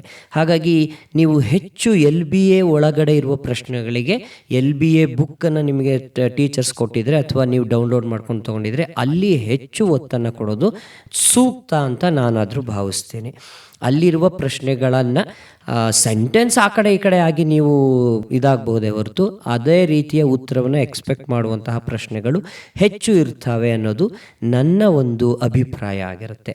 ಜೊತೆಗೆ ಮಾದರಿ ಪ್ರಶ್ನೆ ಪತ್ರಿಕೆಗಳು ಏನು ನಮ್ಮ ಬೋರ್ಡ್ ಬಿಟ್ಟಿದೆ ಮಕ್ಕಳೇ, ಅದನ್ನು ನೀವು ಹೆಚ್ಚು ಫಾಲೋ ಮಾಡೋದು ಒಳ್ಳೆಯದು. ಯಾಕೆಂದರೆ ನಿಮ್ಗೆ ಅದನ್ನು ಯಾವ ಉದ್ದೇಶದಿಂದ ಹೇಳ್ತಿದ್ದೀನಿ ಅಂದರೆ, ಅದರಿಂದ ಪ್ರಶ್ನೆಗಳು ಬರ್ತವೆ ಬರಲ್ಲ ಅನ್ನೋದ್ರ ಮೇಲೆ ನಾನು ಹೆಚ್ಚು ಒತ್ತು ಕೊಡಲ್ಲ. ಆ ಮಾಡೆಲ್ ಗೊತ್ತಾಗತ್ತೆ, ಅದೇ ಮಾಡೆಲಲ್ಲಿ ನಮ್ಮ ಪ್ರಶ್ನೆ ಪತ್ರಿಕೆ ಬರುತ್ತೆ. ಹಾಗಾಗಿ ಯಾವ ಪಾಠದಿಂದ ಎಷ್ಟೆಷ್ಟು ಒತ್ತು ಸಿಗುತ್ತೆ ಅನ್ನೋದು ನಿಮಗೆ ಸುಲಭವಾಗಿ ಗೊತ್ತಾಗುತ್ತೆ. ಈಗ ನಾನು ಭೌತಶಾಸ್ತ್ರದಲ್ಲಿ ನಿಮಗೆ ಏನು ಸಜೆಸ್ಟ್ ಮಾಡ್ತೀನಿ ಅಂದರೆ, 5 ಭಾಗಗಳಲ್ಲಿ ನೀವು ವಿಂಗಡಣೆ ಮಾಡ್ಕೊಳ್ತಾ ಹೋಗಿ. ಸಾಮಾನ್ಯ ನಾನು ನಮ್ಮ ಮಕ್ಕಳಿಗೂ ಇದನ್ನೇ ಹೇಳ್ತೀನಿ. ಏನು? ಒಂದು ಚಿತ್ರಗಳು. ಇದ್ರ ಬಗ್ಗೆ ನಾನು ಇನ್ನೂ ಮತ್ತೆ ಹೆಚ್ಚಿಗೆ ಹೇಳಕ್ಕೆ ಹೋಗಲ್ಲ, ಈಗ ಆಲ್ರೆಡಿ ಅದರಲ್ಲಿ ನಾನು ಹೇಳಿಬಿಟ್ಟಿದ್ದೀನಿ. ಚಿತ್ರಗಳು ಅಂತ ಒಂದು ಕಡೆ ಹಾಕ್ಕೊಳ್ಳಿ, ಡಯಾಗ್ರಾಮ್ಸ್ ಅಂತ ಇಟ್ಕೊಳ್ಳಿ. 2ನೇದು ಮಕ್ಕಳೇ, ವ್ಯಾಖ್ಯಾನಗಳು ಮತ್ತು ನಿಯಮಗಳು ಅಂತ ಒಂದು ಹೆಡ್ಡಿಂಗ್ ಹಾಕ್ಕೊಳ್ಳಿ. ವ್ಯಾಖ್ಯಾನಗಳು ಮತ್ತು ನಿಯಮಗಳು ಅಂದರೆ ಡೆಫಿನೇಷನ್ಸ್ ಆ್ಯಂಡ್ ಲಾಸ್ ಅಂತ ಹಾಕ್ಕೊಳ್ಳಿ. ಈ ಭಾಗದಲ್ಲಿ ನಾನು ಎಷ್ಟು ಅಶ್ಯೂರಾಗಿ ಹೇಳಬಲ್ಲೆ ಅಂತ ಅಂದರೆ 2 ಅಥವಾ 3 ಮಾರ್ಕ್ಸ್ ಖಂಡಿತವಾಗಿ ಬರುತ್ತೆ, ಖಂಡಿತವಾಗಿ. ಉದಾಹರಣೆಗಾಗಿ ಹೇಳ್ತೀನಿ, ಜೋಲ್ನ ಉಷ್ಣೋತ್ಪಾದನಾ ನಿಯಮವನ್ನು ವ್ಯಾಖ್ಯಾನಿಸಿ. I mean to say in English Joule's law of heating effect, ಅದು ಓಮ್ಸ್ ಲಾ, ಆ ಥರದ ಡೆಫಿನೇಷನ್ಸ್ಗಳು. ವಾಟ್ ಈಸ್ ರಿಫ್ಲೆಕ್ಷನ್, ಪ್ರತಿಫಲನ ಎಂದರೇನು, ವಕ್ರೀಭವನ ಎಂದರೇನು, ಈ ಥರ ಪ್ರತಿಯೊಂದು ಪಾಠದಲ್ಲೂ ಮಿನಿಮಮ್ ನಿಮಗೆ 6ರಿಂದ 10 ಡೆಫಿನೇಷನ್ಗಳು ಎಲ್ಲದರಲ್ಲೂ ಸಮನಾಗಿ ಸಿಗುತ್ತೆ ಅನ್ನೆಲ್ಲ ಡೆಫಿನೇಷನ್ಗಳು ಮತ್ತು ಲಾಗಳು, ನಿಯಮಗಳು ಸಿಗ್ತವೆ. ನಿಯಮಗಳನ್ನು ಹೇಳೋದಾದರೆ ಪ್ರತಿಫಲನದ ನಿಯಮಗಳನ್ನು ತಿಳಿಸಿ ಅಂತಿದೆ, ವಕ್ರೀಭವನದ ನಿಯಮಗಳನ್ನು ತಿಳಿಸಿ ಅಂತಿದೆ, ಸ್ನೆಲ್ನ ನಿಯಮಗಳನ್ನು ತಿಳಿಸಿ. ಇದನ್ನೆಲ್ಲ ಪಟ್ಟಿ ಮಾಡ್ಕೊಳ್ಳಿ ಮಕ್ಕಳೇ, ಅದರ ಪ್ರಕಾರ ಒಂದು ತಯಾರಿಯನ್ನು ಮಾಡ್ಕೊಳ್ಳಿ. ಅದು 2ನೇ ಭಾಗ. 3ನೇ ಭಾಗ ಇದೆಲ್ಲ ಒಂದು ಅಂಕಕ್ಕೆ ಬರುವ ಪ್ರಶ್ನೆಗಳ ಪಟ್ಟಿಯೊಳಗೆ ನಿಮಗೆ ಬರ್ತವೆ. 3ನೇ ಭಾಗ ವಿಚ್ ಈಸ್ ವೆರಿ ಇಂಪಾರ್ಟೆಂಟ್. ಏನಂದರೆ ಇದು 2 ಮಾರ್ಕ್ಸು, 3 ಮಾರ್ಕ್ಸು, 4 ಮಾರ್ಕ್ಸು ಯಾವ ಭಾಗದಲ್ಲಾದರೂ ಕವರ್ ಆಗಬಹುದು. ಯಾವುದು? ವ್ಯತ್ಯಾಸಗಳು ಮತ್ತು ಉಪಯೋಗಗಳು ಮತ್ತು ಕಾರ್ಯಗಳು ಅಂತ ಒಂದು ಹೆಡ್ಡಿಂಗ್ ಮಾಡಿಕೊಂಡು ಅದರ ಅಂಡರಲ್ಲಿ ನೀವು ತಯಾರಿಯನ್ನು ಮಾಡ್ಕೊಳ್ಳಿ. ನಿಮಗೆ ಪರೀಕ್ಷೆ ಆದಮೇಲೆ ಇದರ ಒಂದು ಮಹತ್ವ ಎಷ್ಟು ಅಂತ ಗೊತ್ತಾಗುತ್ತೆ. ವ್ಯತ್ಯಾಸಗಳು ಅಂದರದ್ರಲ್ಲಿ ಪ್ರತಿ ಪಾಠದಲ್ಲಿ ನೀವು ಲಿಸ್ಟ್ ಮಾಡ್ಕೊಂಬಿಡೋದು, ಇವುಗಳ ನಡುವಿನ ವ್ಯತ್ಯಾಸ, ಇವುಗಳ ನಡುವಿನ. ಫಾರ್ ಎಕ್ಸಾಂಪಲ್, ಪಾಠದ ಫಲವಾಗಿ ಹೇಳೋದಾದರೆ ನಾನು ನಿಮಗೆ ಬೆಳಕು ಪಾಠದಲ್ಲಿ ನೋಡಿ, ನಿಮ್ನ ಮಸೂರ ಪೀನ ಮಸೂರದ ನಡುವಿನ ವ್ಯತ್ಯಾಸ, ನಿಮ್ನ ದರ್ಪಣ ಪೀನ ದರ್ಪಣದ ನಡುವಿನ ವ್ಯತ್ಯಾಸ, ಅಥವಾ ಒಟ್ಟಾರೆಯಾಗಿ ಮಸೂರ ಮತ್ತು ದರ್ಪಣದ ನಡುವಿನ ವ್ಯತ್ಯಾಸ. ಈಗ ಮಾನವನ ಕಣ್ಣು ಪಾಠದಲ್ಲಿ ಹೇಳೋದಾದರೆ ನಿಮಗೆ ಮಯೋಪಿಯಾ ಮತ್ತು ಹೈಪರ್ಮೆಟ್ರೋಪಿಯಾ ಅಂದರೆ ಸಮೀಪ ದೃಷ್ಟಿ ಮತ್ತು ದೂರದೃಷ್ಟಿ ನಡುವಿನ ವ್ಯತ್ಯಾಸ. ಈ ಥರ ನಿಮಗೆ ಆಯಾ ಪಾಠದಲ್ಲಿ ಸಿಗುವ ವ್ಯತ್ಯಾಸಗಳನ್ನು ಒಂದು ಮಾಡ್ಕೊಳ್ಳೋದು ಮತ್ತು ಉಪಯೋಗಗಳನ್ನು ಒಂದು ಭಾಗವಾಗಿ ಮಾಡ್ಕೊಳ್ಳೋದು. ಮಕ್ಕಳೇ, ಉಪಯೋಗಗಳು ಅಂದಾಗ ಫ್ಯೂಸ್ನ ಉಪಯೋಗ ಏನು ಅಂತ ಬರಬಹುದು, ಆ್ಯಮ್ಮೀಟರ್ನ ಉಪಯೋಗ ಏನು ಅಂತ ಬರಬಹುದು. ಹಾಗೆ ನೀವು ಪ್ರತಿ ಪಾಠದಲ್ಲಿ ಏನೇನು ಬರುತ್ತೆ, ಈ ಉಪಯೋಗ ಭಾಗ ಅಂತೂ ಮಹೇಶ್ ಸರ್ಗೆ ನಾನು ಹೇಳೋದೇನು ಅಂದರೆ ರಸಾಯನಶಾಸ್ತ್ರದಲ್ಲಿ ಬಹಳಷ್ಟು ಭಾಗ ಇದರಲ್ಲಿ ತುಂಬ ಚೆನ್ನಾಗೇ ಬರುತ್ತೆ. ಅದಕ್ಕೂ ಮುಖ್ಯವಾಗಿ ಇನ್ನೊಂದು ಅದರಲ್ಲೇ ಕಾರ್ಯಗಳು ಅಂತ ಒಂದು ಭಾಗ ಕೊಡೋದು, ಅದರ ಕಾರ್ಯ. ಮಾನವನ ಕಣ್ಣು ಪಾಠದಲ್ಲಂತೂ ನಾನು ಮಾದರಿ ಪ್ರಶ್ನೆ ಪತ್ರಿಕೆಗಳನ್ನ ಸ್ವಲ್ಪ ಆಳವಾಗಿ ನೋಡಿರೋದ್ರಿಂದ ಹೇಳ್ತಾ ಇದ್ದೀನಿ. ಮಾನವನ ಕಣ್ಣಿನಲ್ಲಿ ಯಾವುದಾದ್ರೂ ಭಾಗನೋ ಅಥವಾ 2 ಭಾಗನೋ ಕೊಟ್ಟು ಕಾರ್ಯ ತಿಳಿಸಿ. ಸೀಲಿಯರಿ ಮಸಲ್ಸ್ನ ಕಾರ್ಯ ಏನು ಅಂತನೋ, ಲೆನ್ಸ್ನ ಕಾರ್ಯ ಏನು ಅಂತನೋ, ಈ ರೀತಿಯಾಗಿ ಅಲ್ಲಿ ಪ್ರಶ್ನೆಗಳನ್ನು ಫ್ರೇಮ್ ಮಾಡುವ. ಅಂದರೆ ಮಕ್ಕಳೇ, ಈಗ ಒಟ್ಟಾರೆಯಾಗಿ ನಾನು ಹೇಳೋದು ಅಂದರೆ ಪಾಠದ ವೈಸ್ ವ್ಯತ್ಯಾಸಗಳು ಅನ್ನೋ ಹೆಡ್ಡಿಂಗಲ್ಲಿ ಬೆಳಕು ಪಾಠದಲ್ಲಿ ಬರುವ ವ್ಯತ್ಯಾಸಗಳನ್ನು ಪಟ್ಟಿ ಮಾಡ್ಕೊಳ್ಳೋದು, ವಿದ್ಯುತ್ ಶಕ್ತಿ ಪಾಠದಲ್ಲಿ ಬರುವ ವ್ಯತ್ಯಾಸವನ್ನು ಪಟ್ಟಿ ಮಾಡ್ಕೊಳ್ಳೋದು, ಮಾನವನ ಕಣ್ಣು ಪಾಠದಲ್ಲಿ ಬರುವಂತಹ ವ್ಯತ್ಯಾಸಗಳನ್ನ ಪಟ್ಟಿ ಮಾಡ್ಕೊಳ್ಳೋದು. ಅದನ್ನು ಒಂದು ಭಾಗವಾಗಿ ನೀವು ತಯಾರಿ ಮಾಡಿಕೊಂಡ್ರೆ ನಿಮಗೆ ತುಂಬಾ ಉಪಯೋಗ ಆಗತ್ತೆ ಮಕ್ಕಳೇ. 3ನೇ ಪ್ರಶ್ನೆ ಏನಪ್ಪ ಅಂತ ನಾನು ಹೇಳೋದಾದರೆ, ನಾನು ಇದನ್ನು ಗಮನಿಸಿ ಹೇಳ್ತಾ ಇದ್ದೀನಿ. ಹೊಸದಾಗಿ ಅಂದರೆ ಹೋದ ವರ್ಷ ಪತ್ರಿಕೆಯಲ್ಲೂ ಬಂದಿತ್ತು ಮಕ್ಕಳೇ, ಚಟುವಟಿಕೆ ಆಧಾರಿತ ಪ್ರಶ್ನೆ. ಭೌತಶಾಸ್ತ್ರದಲ್ಲಿ ಟೆಕ್ಸ್ಟ್ ಬುಕ್ನಲ್ಲಿ ಚಟುವಟಿಕೆಗಳು ಅಂತ ಕೊಟ್ಟಿದ್ದಾರೆ ನೋಡಿ ಮಕ್ಕಳೇ. ಮಾಡೆಲ್ ಪೇಪರ್ನ ನೋಡಿ, ಆ ಚಟುವಟಿಕೆ ಆಧಾರಿತ ಪ್ರಶ್ನೆ 3 ಮಾರ್ಕ್ಸಿಗೆ ಬಂದಿದೆ. ಬೈ ಚಾನ್ಸ್ ಮಿಸ್ ಆಯಿತು ಅಂದರೂ 2 ಮಾರ್ಕ್ಸಿಗಾದರೂ ಒಂದು ಬರಬಹುದು ಅನ್ನೋ ನನ್ನ ಒಂದು ನಂಬಿಕೆ ಬಲವಾಗಿದೆ. ಆ ಥರದ ಪ್ರಶ್ನೆಯನ್ನು ತಯಾರಿ ಮಾಡ್ಕೊಳ್ಳಿ.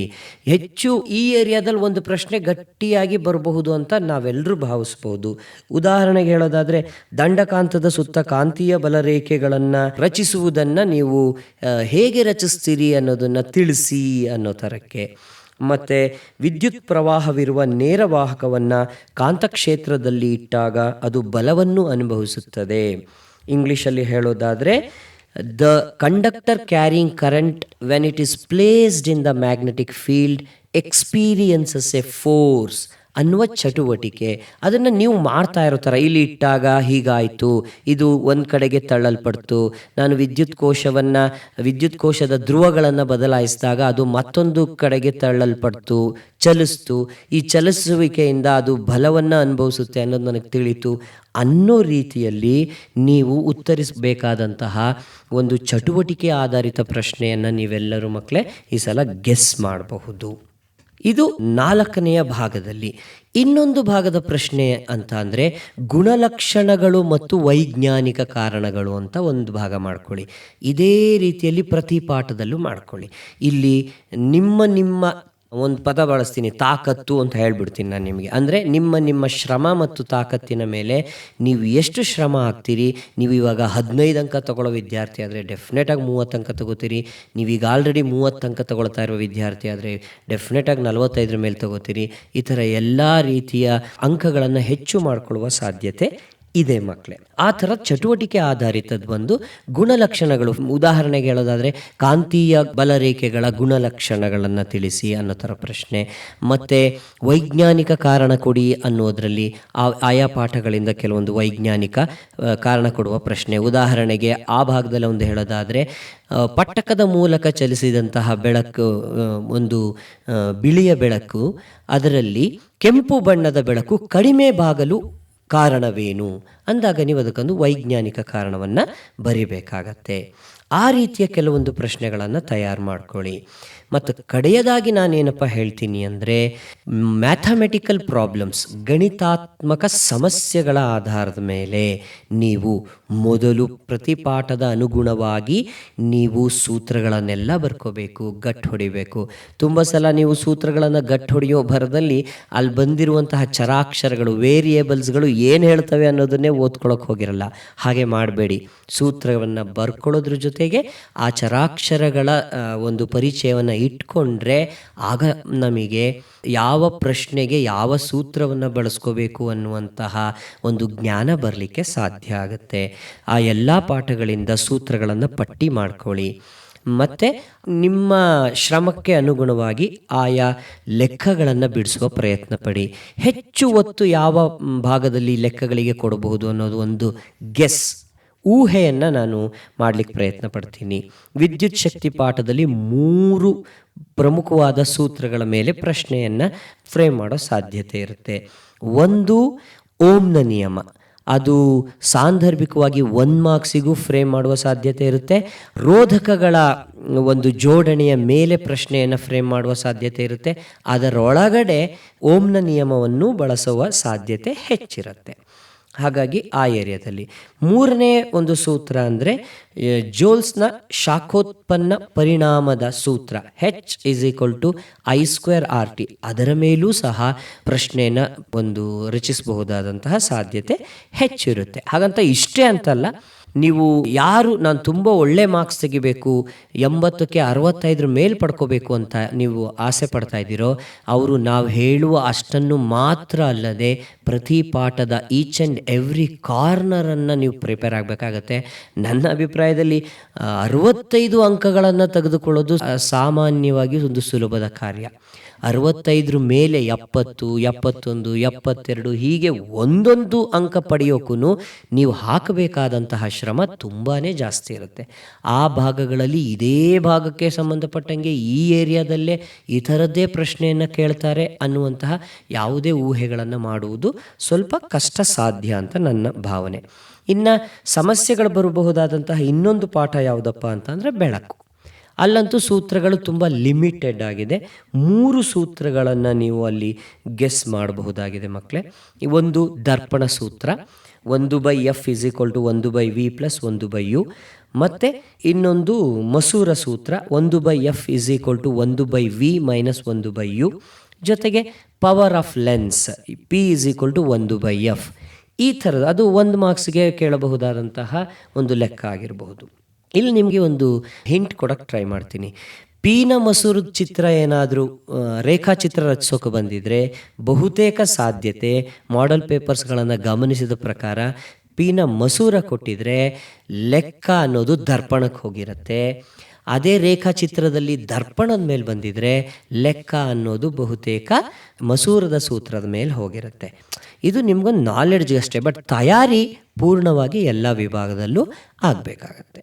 ಸೊ ಇದು ಸಮಸ್ಯೆಗಳ ಮೇಲೆ ಬರುವಂತಹ ಪ್ರಶ್ನೆಗಳಿಗೆ ನನ್ನ ಒಂದು ಪೂರಕವಾದಂತಹ ಮಾಹಿತಿ ಮಕ್ಕಳೇ.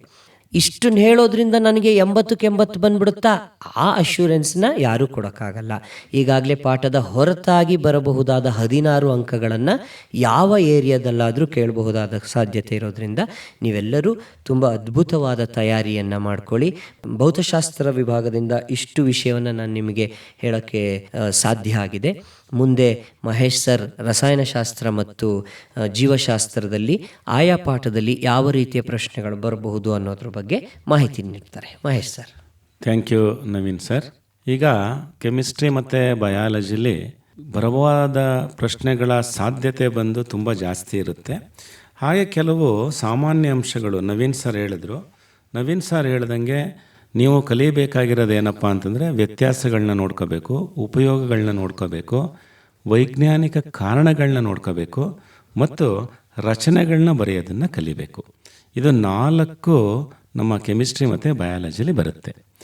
ಪಠ್ಯವಾರು ಪ್ರಶ್ನೆಗಳಿಗೆ ಹೋಗೋಣ ಅಂತಂದರೆ ಮೊದಲನೇ ಪಾಠ ರಾಸಾಯನಿಕ ಸಮೀಕರಣಗಳು. ಇದರಲ್ಲಿ ರಾಸಾಯನಿಕ ಕ್ರಿಯೆಗಳಲ್ಲಿ ಯಾವ ಬದಲಾವಣೆಗಳು ಉಂಟಾಗ್ತವೆ ಅನ್ನೋದೊಂದು ಪ್ರಶ್ನೆ ಇದೆ, ಅದನ್ನು ನೋಡ್ಕೊಳ್ಳಿ, ತುಂಬ ಇಂಪಾರ್ಟೆಂಟ್ ಅದು. ಹಾಗೆಯೇ ಸಮೀಕರಣವನ್ನು ಸರಿದೂಗಿಸಿ, ಬ್ಯಾಲೆನ್ಸಿಂಗ್ ಆಫ್ ಕೆಮಿಕಲ್ ಈಕ್ವೇಷನ್ಸ್, ಇದು 3 ಅಂಕದ ಪ್ರಶ್ನೆಗಳಿಗೆ ಬರೋ ಸಾಧ್ಯತೆ ಜಾಸ್ತಿ ಇರುತ್ತೆ. ಹಾಗೇನೇ ಟೈಪ್ಸ್ ಆಫ್ ಕೆಮಿಕಲ್ ರಿಯಾಕ್ಷನ್ಸ್ ಅಂತ ಇದೆ, ಅದರಲ್ಲಿ ಕೆಮಿಕಲ್ ಡಿಕಂಪೋಸಿಷನ್ ಅಂತ ಇದೆ. ಆ ಕೆಮಿಕಲ್ ಡಿಕಂಪೋಸಿಷನ್ನೇ ಜಾಸ್ತಿ ಕೇಳುವ ಸಾಧ್ಯತೆ ಇರೋದು, ಅದನ್ನೇ ಸ್ವಲ್ಪ ಜಾಸ್ತಿ ಓದಿ. ಡಿಸ್ಪ್ಲೇಸ್ಮೆಂಟು ಡಿಕಂಪೋಸಿಷನ್ ಸ್ವಲ್ಪ ಜಾಸ್ತಿ ಓದ್ಕೊಳ್ಳಿ. ಹಾಗೇನೇ ರೆಡಾಕ್ಸ್ ರಿಯಾಕ್ಷನ್ಸ್ ಅಂತ ಬರುತ್ತೆ, ಅಪಕರ್ಷಣೆ. ಇದ್ರ ಮೇಲೆ ಒಂದು ಪ್ರಶ್ನೆ ಬರೋ ಸಾಧ್ಯತೆ ಇದೆ, ಇದನ್ನು ಕೂಡ ನೀವು ಓದ್ಕೊಳ್ಳಿ. ಇದಿಷ್ಟು ಮೊದಲನೇ ಪಾಠಕ್ಕೆ ಸಂಬಂಧಪಟ್ಟಿದ್ದು. ಆಮ್ಲ, ಪ್ರತ್ಯಾಮ್ಲ ಮತ್ತು ಲವಣಗಳು ಈ ಪಾಠಕ್ಕೆ ಹೋದಾಗ ಸಾಮಾನ್ಯವಾಗಿ ಇಂಡಿಕೇಟರ್ಸ್ ಅಂತ ಬರುತ್ತೆ, ಅದರ ಮೇಲೆ 1 ಅಂಕದ ಪ್ರಶ್ನೆಗಳನ್ನು ಹಾಕೋ ಸಾಧ್ಯತೆ ಇದೆ, ಅದನ್ನು ಓದ್ಕೊಳ್ಳಿ. ಹಾಗೇನೇ ಒಂದು ಸಾಮಾನ್ಯವಾಗಿ ಒಂದು ಪ್ರಶ್ನೆ ಕೇಳ್ತಾ ಇರ್ತಾರೆ, ಯಾವುದಪ್ಪ ಅಂತಂದರೆ ಕಂಡಕ್ಟಿವಿಟಿ ಮೇಲೆ. ಯಾಕೆ ಈ ಆಲ್ಕೋಹಾಲ್ ಸೊಲ್ಯೂಷನ್ನು, ಗ್ಲೂಕೋಸ್ ಸೊಲ್ಯೂಷನ್ನು ಇವು ಯಾಕೆ ಕಂಡಕ್ಟ್ ಮಾಡಲ್ಲ ಅನ್ನೋದ್ರ ಬಗ್ಗೆ ಒಂದು ಪ್ರಶ್ನೆಯನ್ನು ಹಾಕ್ತಾ ಇರ್ತಾರೆ, ಅದನ್ನು ನೋಡ್ಕೊಳ್ಳಿ. ಹಾಗೇನೇ ಅಲ್ಲಿ ಡೈಲ್ಯೂಷನ್ ಅಂತ ಬರುತ್ತೆ, ಪ್ರಬಲ ಆಮ್ಲವನ್ನು ನಾವು ಸಾರ ರಿಕ್ತಗೊಳಿಸೋದು ಹೇಗೆ ಅಂತ ಬಂದಾಗ ಒಂದು ಪ್ರಶ್ನೆ ಹಾಕ್ತಾರೆ. ಅಂದರೆ ಆಮ್ಲಕ್ಕೆ ನೀರನ್ನು ಹಾಕಬೇಕು, ನೀರಿಗೆ ಆಮ್ಲನ ಹಾಕಬೇಕು, ಇದೊಂದು ಯಾವಾಗಲೂ ಕೇಳ್ತಾರೆ, ಅದನ್ನು ಒಂದು ಸ್ವಲ್ಪ ಗಮನಿಸಿ. ಹಾಗೆ ಜಾಸ್ತಿ ನೀವು ಈಗ 80ಕ್ಕೆ 60 ಅಂಕಗಳು ಹೆಚ್ಚು ಕಡಿಮೆ LBA ಮೇಲೆ ಅವಲಂಬಿಸಿರೋದ್ರಿಂದ LBA ಪ್ರಶ್ನೆಗಳನ್ನ ಸ್ವಲ್ಪ ನೋಡಿ, ಆಗ ನಿಮಗೊಂದು ಕ್ಲಿಯರ್ ಪಿಕ್ಚರ್ ಸಿಕ್ಬಿಡುತ್ತೆ LBA. ಹಾಗೆಯೇ ನವೀನ್ ಸರು ಕೂಡ ಹೇಳಿದ್ದಾರೆ, ಈಗ ಎಲ್ಲರಿಗೂ ಅದು ಗೊತ್ತಾಗಿರೋ ವಿಚಾರ ಏನಪ್ಪ ಅಂದರೆ ಮಾಡೆಲ್ ಪೇಪರ್ಲಿರೋ ಕ್ವಶನ್ಗಳಿಗೆ ಸ್ವಲ್ಪ ಗಮನ ಕೊಡಿ, ಕ್ಷೇತ್ರಗಳು ಯಾವ್ಯಾವುದು ಅಂತ ನೋಡಿ. ಈಗ ನಾನು ಹೇಳಿದೆ ಆಮ್ಲಗಳು ಮತ್ತು ಪ್ರತ್ಯಾಮ್ಲಗಳಲ್ಲಿ ಹೇಳಿದೆ. ಹಾಗೇನೇ ಅದರಲ್ಲಿ ಲವಣಗಳ ಮೇಲೆ ಒಂದು ಪ್ರಶ್ನೆ, ಒಂದು ಮ್ಯಾಂಡೇಟರಿ ಕ್ವಶನ್ ಅಂತ ಒಂದು ಬಂದೇ ಬರುತ್ತೆ, ಲವಣಗಳ ಉಪಯೋಗ ಜಾಸ್ತಿ ಬರುತ್ತೆ ನೋಡಿ. ಅದರ ಬಗ್ಗೆ ನೀವು ಲವಣಗಳ ಬಗ್ಗೆ ಕ್ವಶನ್ನ ನೀವು ಗೆಸ್ ಮಾಡ್ಬೋದು, ಯಾವುದು ಬರಬಹುದು. ಸಾಮಾನ್ಯವಾಗಿ ಉಪಯೋಗಗಳು ಅದನ್ನು ನೋಡಿ, ವೈಜ್ಞಾನಿಕ ಕಾರಣಗಳನ್ನ ಕೊಡಿ ಅಂತಲೂ ಅಲ್ಲಿ ಬರುತ್ತೆ, ಅದನ್ನು ಕೂಡ ನೀವು ನೋಡ್ಕೋಬೋದು. ಹಾಗೆ pH ಅಂತ ಇದೆ, ಆ pH ಮೇಲೆ ಒಂದು ಪ್ರಶ್ನೆ ಬರುತ್ತೆ, ಅದನ್ನು ಕೂಡ ಆ ಏರಿಯಾನೂ ಕೂಡ ನೀವು ಟಚ್ ಮಾಡಬೇಕು. ಓಕೆ.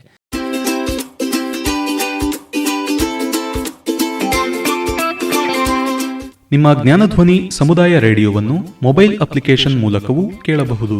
ಈ ಅಪ್ಲಿಕೇಶನ್ ಡೌನ್ಲೋಡ್ ಮಾಡಿಕೊಳ್ಳಲು ಲಿಂಕ್ ಹೀಗಿದೆ: https://play.google.com/store/apps/details ?ID = ATCMET radio.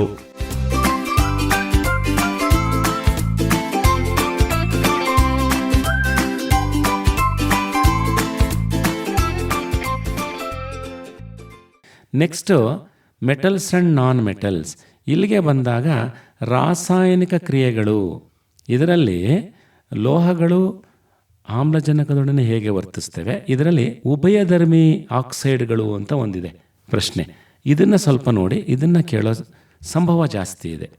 ಹಾಗೇನೇ ಈ reaction of metals with water ಹೇಗೆ ಅನ್ನೋದರಲ್ಲಿ ಕ್ಯಾಲ್ಶಿಯಂ ಮೆಟಲ್ ಯಾಕೆ ತೇಲುತ್ತೆ ಅನ್ನೋದೊಂದು ಪ್ರಶ್ನೆ ಬರುತ್ತೆ, ಅದೊಂದನ್ನು ಗಮನಿಸಿ. Next reaction of metals with dilute ಆ್ಯಸಿಡ್ಸಲ್ಲಿ ಈ ರಿಯಾಕ್ಟಿವಿಟಿ ಸೀರೀಸ್ ಆಫ್ ಮೆಟಲ್ಸ್ ಅಂತ ಇದೆ, ಅದನ್ನು ಸ್ವಲ್ಪ ಗಮನಿಸಿ. ಹಾಗೇನೇ formation of magnesium chloride, formation of sodium chloride ಅಂತ 3 ಅಂಕದ ಪ್ರಶ್ನೆ ಇದು. ಫಾರ್ಮೇಷನ್ ಆಫ್ ಮೆಗ್ನೀಷಿಯಂ ಕ್ಲೋರೈಡ್ ಮೇಲೆ ಸ್ವಲ್ಪ ಜಾಸ್ತಿ ಗಮನ ಇರಲಿ. ಹಾಗೇನೇ ಉದ್ಧರಣೆಗೆ ಬಂದುಬಿಟ್ರೆ ಅದರಲ್ಲೂ ಕೂಡ ನಿಮಗೆ ಹೇಗೆ ನಾವು ಈ extraction of medium reactive metals ಅಂತ ಇದೆ, ಮಧ್ಯಮ ವರ್ತನೆಯ ಲೋಹಗಳನ್ನ ಹೇಗೆ ಉದ್ಧರಣೆ ಮಾಡೋದು ಅಂತಿದೆ, ಅದನ್ನು ಸ್ವಲ್ಪ ಗಮನಿಸಿ ಅದೊಂದು ಪ್ರಶ್ನೆಯನ್ನು ನೋಡಿ, ಅದು ಸ್ವಲ್ಪ ಇಂಪಾರ್ಟೆಂಟ್ ಇದೆ. ಹಾಗೇನೇ ಮಿಶ್ರಲೋಹಗಳು ಅಂತ ಬರುತ್ತೆ, ಅಲಾಯ್ಸ್. ಇದರ ಮೇಲೆ 1 ಅಂಕದ ಒಂದು ಪ್ರಶ್ನೆಯನ್ನು ಕೇಳೋ ಸಂಭವ ಜಾಸ್ತಿ ಇರ್ತದೆ, ಅದರ ಬಗ್ಗೆ ಗಮನ ಇರಿ. ಅದರಲ್ಲಿ ನೋಡಿ, ಲೋಹಗಳು ಮತ್ತು ಅಲೋಹಗಳಲ್ಲಿ 3 ಪಾರ್ಟ್ ಮಾಡ್ಕೊಂಡಿದ್ದಾರೆ. ಒಂದು ರಾಸಾಯನಿಕ ಕ್ರಿಯೆಗಳು ಅಂತ ಒಂದು ಪಾರ್ಟ್ ಇದೆ, ಆಮೇಲೆ ಎರಡನೇದು ಈ ಫಾರ್ಮೇಷನ್ ಆಫ್ ಯಾವುದು ಅಯಾನಿಕ್ ಕಾಂಪೌಂಡ್ಸ್ ಅಂತ ಒಂದಿದೆ, ಇದು ಮೂರನೇದು ಉದ್ಧರಣೆ. ಮೂರರಲ್ಲೂ ಕೂಡ ಪ್ರಶ್ನೆಗಳು ಬರುತ್ತೆ. ನಾನು ಹೇಳಿದ್ನಲ್ಲ, ಆ ಪ್ರಶ್ನೆಗಳನ್ನ ಜಾಸ್ತಿ ಗಮನಿಸಿ. ಈ ಪ್ರಶ್ನೆಗಳೆಲ್ಲ LBಯಲ್ಲೂ ಕೂಡ ಇದ್ದಾವೆ, ಮತ್ತೊಮ್ಮೆ ಅದನ್ನು ನೋಡ್ಕೊಳ್ಳಿ. ಮಹೇಶ್ ಸರ್, ನಿಮ್ಮ ಮಾತಿಗೆ ದನಿಗೂಡಿಸ್ತಾ, ಮೋಸ್ಟ್ಲಿ ಅಯಾನಿಕ ಬಂಧ ಉಂಟಾಗುವಲ್ಲಿ ಎಲೆಕ್ಟ್ರಾನ್ ಚುಕ್ಕಿ ವಿನ್ಯಾಸ ಆ ಥರದ ಅಂಶದ ಮೇಲೆ ಏನಾದರೂ ಪ್ರಶ್ನೆಗಳು ಕೇಳುವ ಸಾಧ್ಯತೆ? ಚುಕ್ಕಿ ವಿನ್ಯಾಸ ಬರೋದು ಕಾರ್ಬನ್ ಮತ್ತು ಸಂಯುಕ್ತಗಳಲ್ಲಿ, ಅದರಲ್ಲಿ ಎಲೆಕ್ಟ್ರಾನ್ಗಳ ವರ್ಗಾವಣೆ ಇರೋದು. ಲೋಹಗಳು ಮತ್ತು ಅಲೋಹಗಳಲ್ಲಿ ಎಲೆಕ್ಟ್ರಾನ್ಗಳ ವರ್ಗಾವಣೆಯಿಂದ ಸಂಯುಕ್ತಗಳು ಉಂಟಾಗುತ್ತವೆ ಎಂಬುದನ್ನು ವಿವರಿಸಿ. ಒಂದು ಸ್ಕಿಮ್ಯಾಟಿಕ್ ಡಯಾಗ್ರಾಮ್ ಥರ ಇದೆ, ಅದನ್ನು ಪ್ರಾಕ್ಟೀಸ್ ಮಾಡಿ ನೀವು. ಓಕೆ, ಕಾರ್ಬನ್ ಮತ್ತು ಸಂಯುಕ್ತಗಳಲ್ಲಿ ಸ್ಟ್ರಕ್ಚರ್ ಬರೆಯೋದಕ್ಕೆ ಅಂತ ಒಂದು ಕೊಡ್ತಾರೆ, ಸ್ಟ್ರಕ್ಚರಲ್ ಫಾರ್ಮುಲಾ ಅಂತ ಕರಿತೇವೆ. ಮತ್ತು ಐಸೋಮರ್ಗಳು, ಐಸೋಮೆರಿಸಮ್, ಅದನ್ನು ಗಮನಿಸಿ. ಮತ್ತು ಕಾರ್ಬನ್ನಲ್ಲಿ ಉಂಟಾಗುವ ಬಂಧ ಅನ್ನೋದು ಮೊದಲನೇ ಟಾಪಿಕ್ಕೇ ಇದೆ, ಅದನ್ನು ಸ್ವಲ್ಪ ಗಮನಿಸಿ. ಹಾಗೆ IUPAC ನಾಮನ್ಕ್ಲೇಚರ್ ಆಫ್ ಕಾಂಪೌಂಡ್ಸ್ ಅಂತ ಒಂದು ಟೇಬಲ್ ಕೊಟ್ಟಿದ್ದಾರೆ ನಿಮ್ಮ ಟೆಕ್ಸ್ಟ್ ಬುಕ್ಕಲ್ಲಿ, ದಯವಿಟ್ಟು ಅದನ್ನು ಓದ್ಕೊಂಡೋಗಿ. ಹಾಗೇನೇ ಕೊನೆಯಲ್ಲಿ ಸ್ಟಡಿ ಆಫ್ ಎಥನಾಲ್ ಮತ್ತು ಎಥನೋಯಿಕ್ ಆ್ಯಸಿಡ್, ಎಥನಾಲ್ ಮತ್ತು ಎಥನೋಯಿಕ್ ಆಮ್ಲ, ಇದರಲ್ಲಿ ಎಸ್ಟರಿಫಿಕೇಷನ್ ರಿಯಾಕ್ಷನ್, ಸಫೋನಿಫಿಕೇಷನ್ ರಿಯಾಕ್ಷನ್, ಡಿಹೈಡ್ರೇಷನ್ ರಿಯಾಕ್ಷನ್ ಅಂತ ಬರುತ್ತೆ. ಮತ್ತು ಆಕ್ಸಿಡೇಷನ್ ರಿಯಾಕ್ಷನ್ ಅಂತ ಒಂದಿದೆ ಅದು, ಮತ್ತು ಹೈಡ್ರೋಜನೀಕರಣ ಅಂತಿದೆ, ಹೈಡ್ರೋಜಿನೇಷನ್. ಇದಿಷ್ಟು ಯಾವಾಗಲೂ ಕೇಳುವ ಪ್ರಶ್ನೆಗಳು, ಇದನ್ನು ದಯವಿಟ್ಟು ಗಮನಿಸಿ. ಅಡಿಷನ್ ರಿಯಾಕ್ಷನ್ ಅಂತ ಬರುತ್ತೆ, ಹೈಡ್ರೋಜನೀಕರಣ ಅಂತ ಅದು. ಮತ್ತು ಇನ್ನು ಹೇಳಿದ್ನಲ್ಲ, ಎಸ್ಟರಿಫಿಕೇಷನ್ನು, ಸಫೋನಿಫಿಕೇಷನ್ನು, ನಿರ್ಜಲೀಕರಣ ಕ್ರಿಯೆ ಅಂದರೆ ಡಿಹೈಡ್ರೇಷನ್ನು, ಇಷ್ಟು ಸಾಮಾನ್ಯವಾಗಿ ಕೇಳ್ತಾರೆ. ಹಾಗೆ ಕೊನೆಯಲ್ಲಿ ಸಾಬೂನು ಮತ್ತು ಮಾರ್ಜಕಗಳಲ್ಲಿ ಕ್ಲಿನ್ಸಿಂಗ್ ಆ್ಯಕ್ಷನ್ ಆಫ್ ಸೋಪ್ ಅಂತ ಇದೆ, ಅದು ಸಾಮಾನ್ಯವಾಗಿ ಕೇಳ್ತಾರೆ.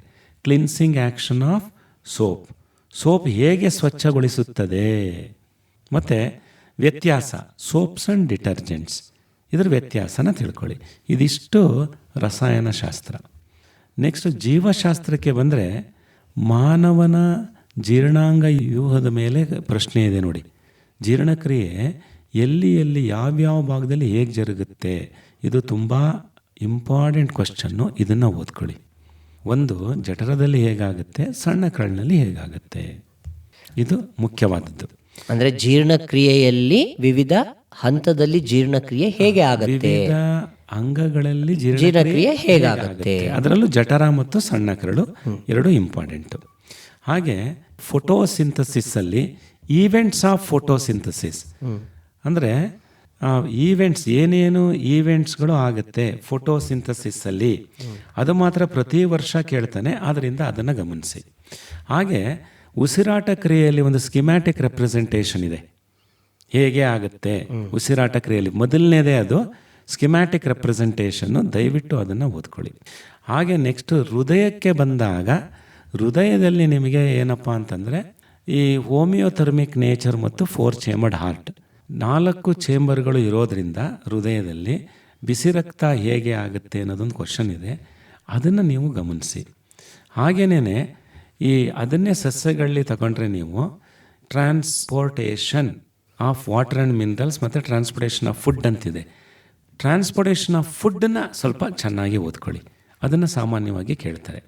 ಹಾಗೆ ಎಕ್ಸ್ಕ್ರೀಷನ್ ಅಂತ ಬಂದಾಗ ನಿಮಗೆ ಅಲ್ಲಿ ಯಾವುದೇ ಈ ಚಿತ್ರ ಬಿಟ್ಟರೆ ಇನ್ಯಾವುದೇ ನಿಮಗೆ ಪ್ರಶ್ನೆಗಳಿಲ್ಲ, ಅದ್ರ ಬಗ್ಗೆ ಜಾಸ್ತಿ ತಲೆ ಕೆಡಿಸ್ಕೋಬೇಡಿ. ನೆಕ್ಸ್ಟ್ 2ನೇ ಪಾಠಕ್ಕೆ ಬಂದರೆ ಅದರಲ್ಲಿ ನಿಮಗೆ ಈ ಚಿತ್ರವೇ ಭಾಳ ಮುಖ್ಯ, ಮೆದುಳಿನ ಚಿತ್ರ.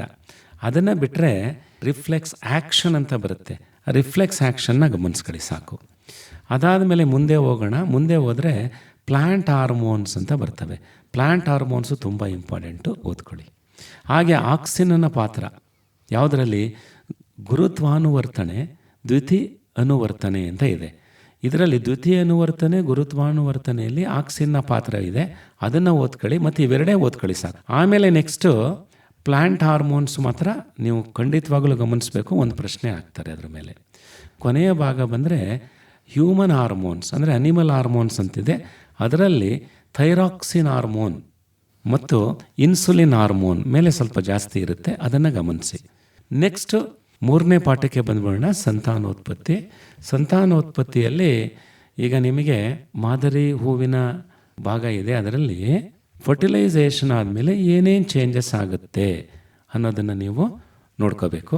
ಹಾಗೇನೇ ಕ್ರಾಸ್ ಪಾಲಿನೇಷನ್ ಮತ್ತು ಸೆಲ್ಫ್ ಪಾಲಿನೇಷನ್. ಸೊ ಈ ಕ್ರಾಸ್ ಪಾಲಿನೇಷನ್ ಮತ್ತು ಸ್ವಕೀಯ ಮತ್ತು ಪರಕೀಯ ಕನ್ನಡದಲ್ಲಿ ಅದು. ಕನ್ನಡ ಆಯಿತಾ, ಇದನ್ನು ಗಮನಿಸಿ, ಇದರ ಮೇಲೆ ಪ್ರಶ್ನೆಗಳು ಬರುತ್ತೆ. ಹಾಗೇನೇ ನೆಕ್ಸ್ಟು ಅದರಲ್ಲಿ ಮಾನವನ ಅಂದರೆ male reproductive system, female reproductive system, ಮಾನವನ ಸಂತಾನೋತ್ಪತ್ತಿ ಭಾಗಗಳು, ಇದರಲ್ಲಿ ಹೆಣ್ಣು ಮತ್ತು ಗಂಡು ಸಂತಾನೋತ್ಪತ್ತಿ ಭಾಗಗಳ ಮೇಲೆ ಡಯಾಗ್ರಾಮ್ ಬೇಸ್ಡ್ ಕ್ವಶನ್ ಕೇಳೋ ಸಂಭವ ಇದೆ.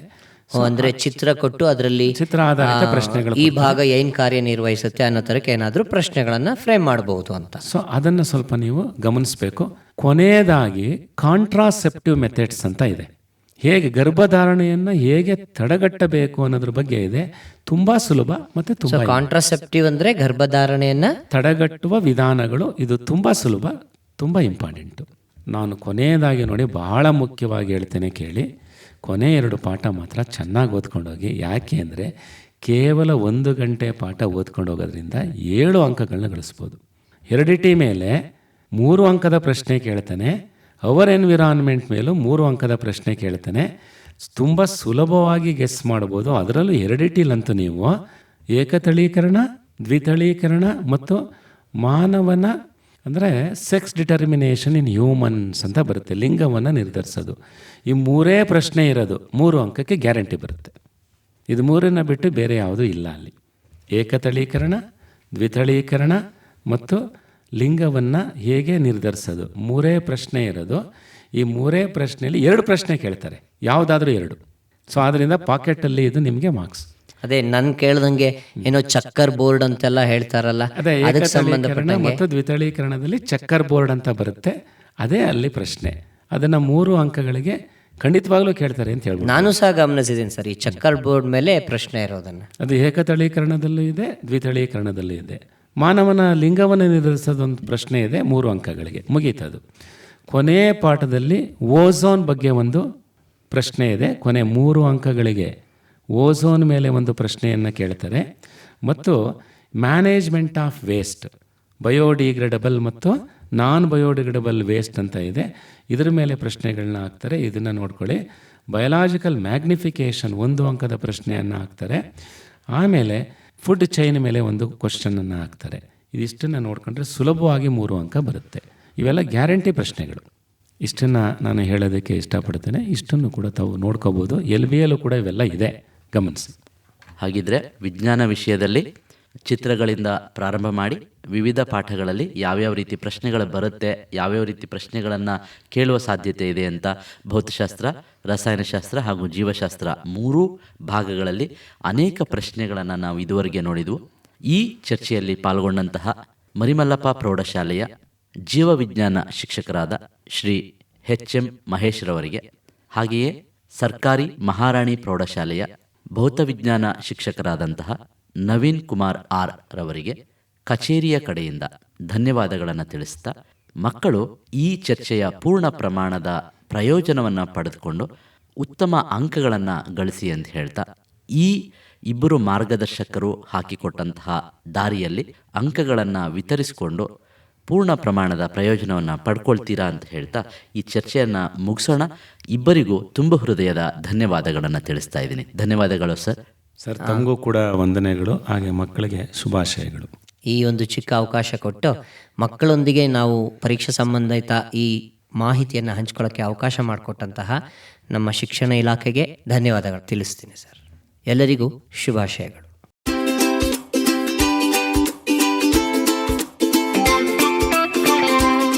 ನಿಮ್ಮ ಜ್ಞಾನಧ್ವನಿ ಸಮುದಾಯ ರೇಡಿಯೋವನ್ನು ಮೊಬೈಲ್ ಅಪ್ಲಿಕೇಶನ್ ಮೂಲಕವೂ ಕೇಳಬಹುದು. ಈ ಅಪ್ಲಿಕೇಶನ್ ಡೌನ್ಲೋಡ್ ಮಾಡಿಕೊಳ್ಳಲು ಲಿಂಕ್ ಹೀಗಿದೆ: https:// play.google.com/store/apps/details?ID=ATCMET radio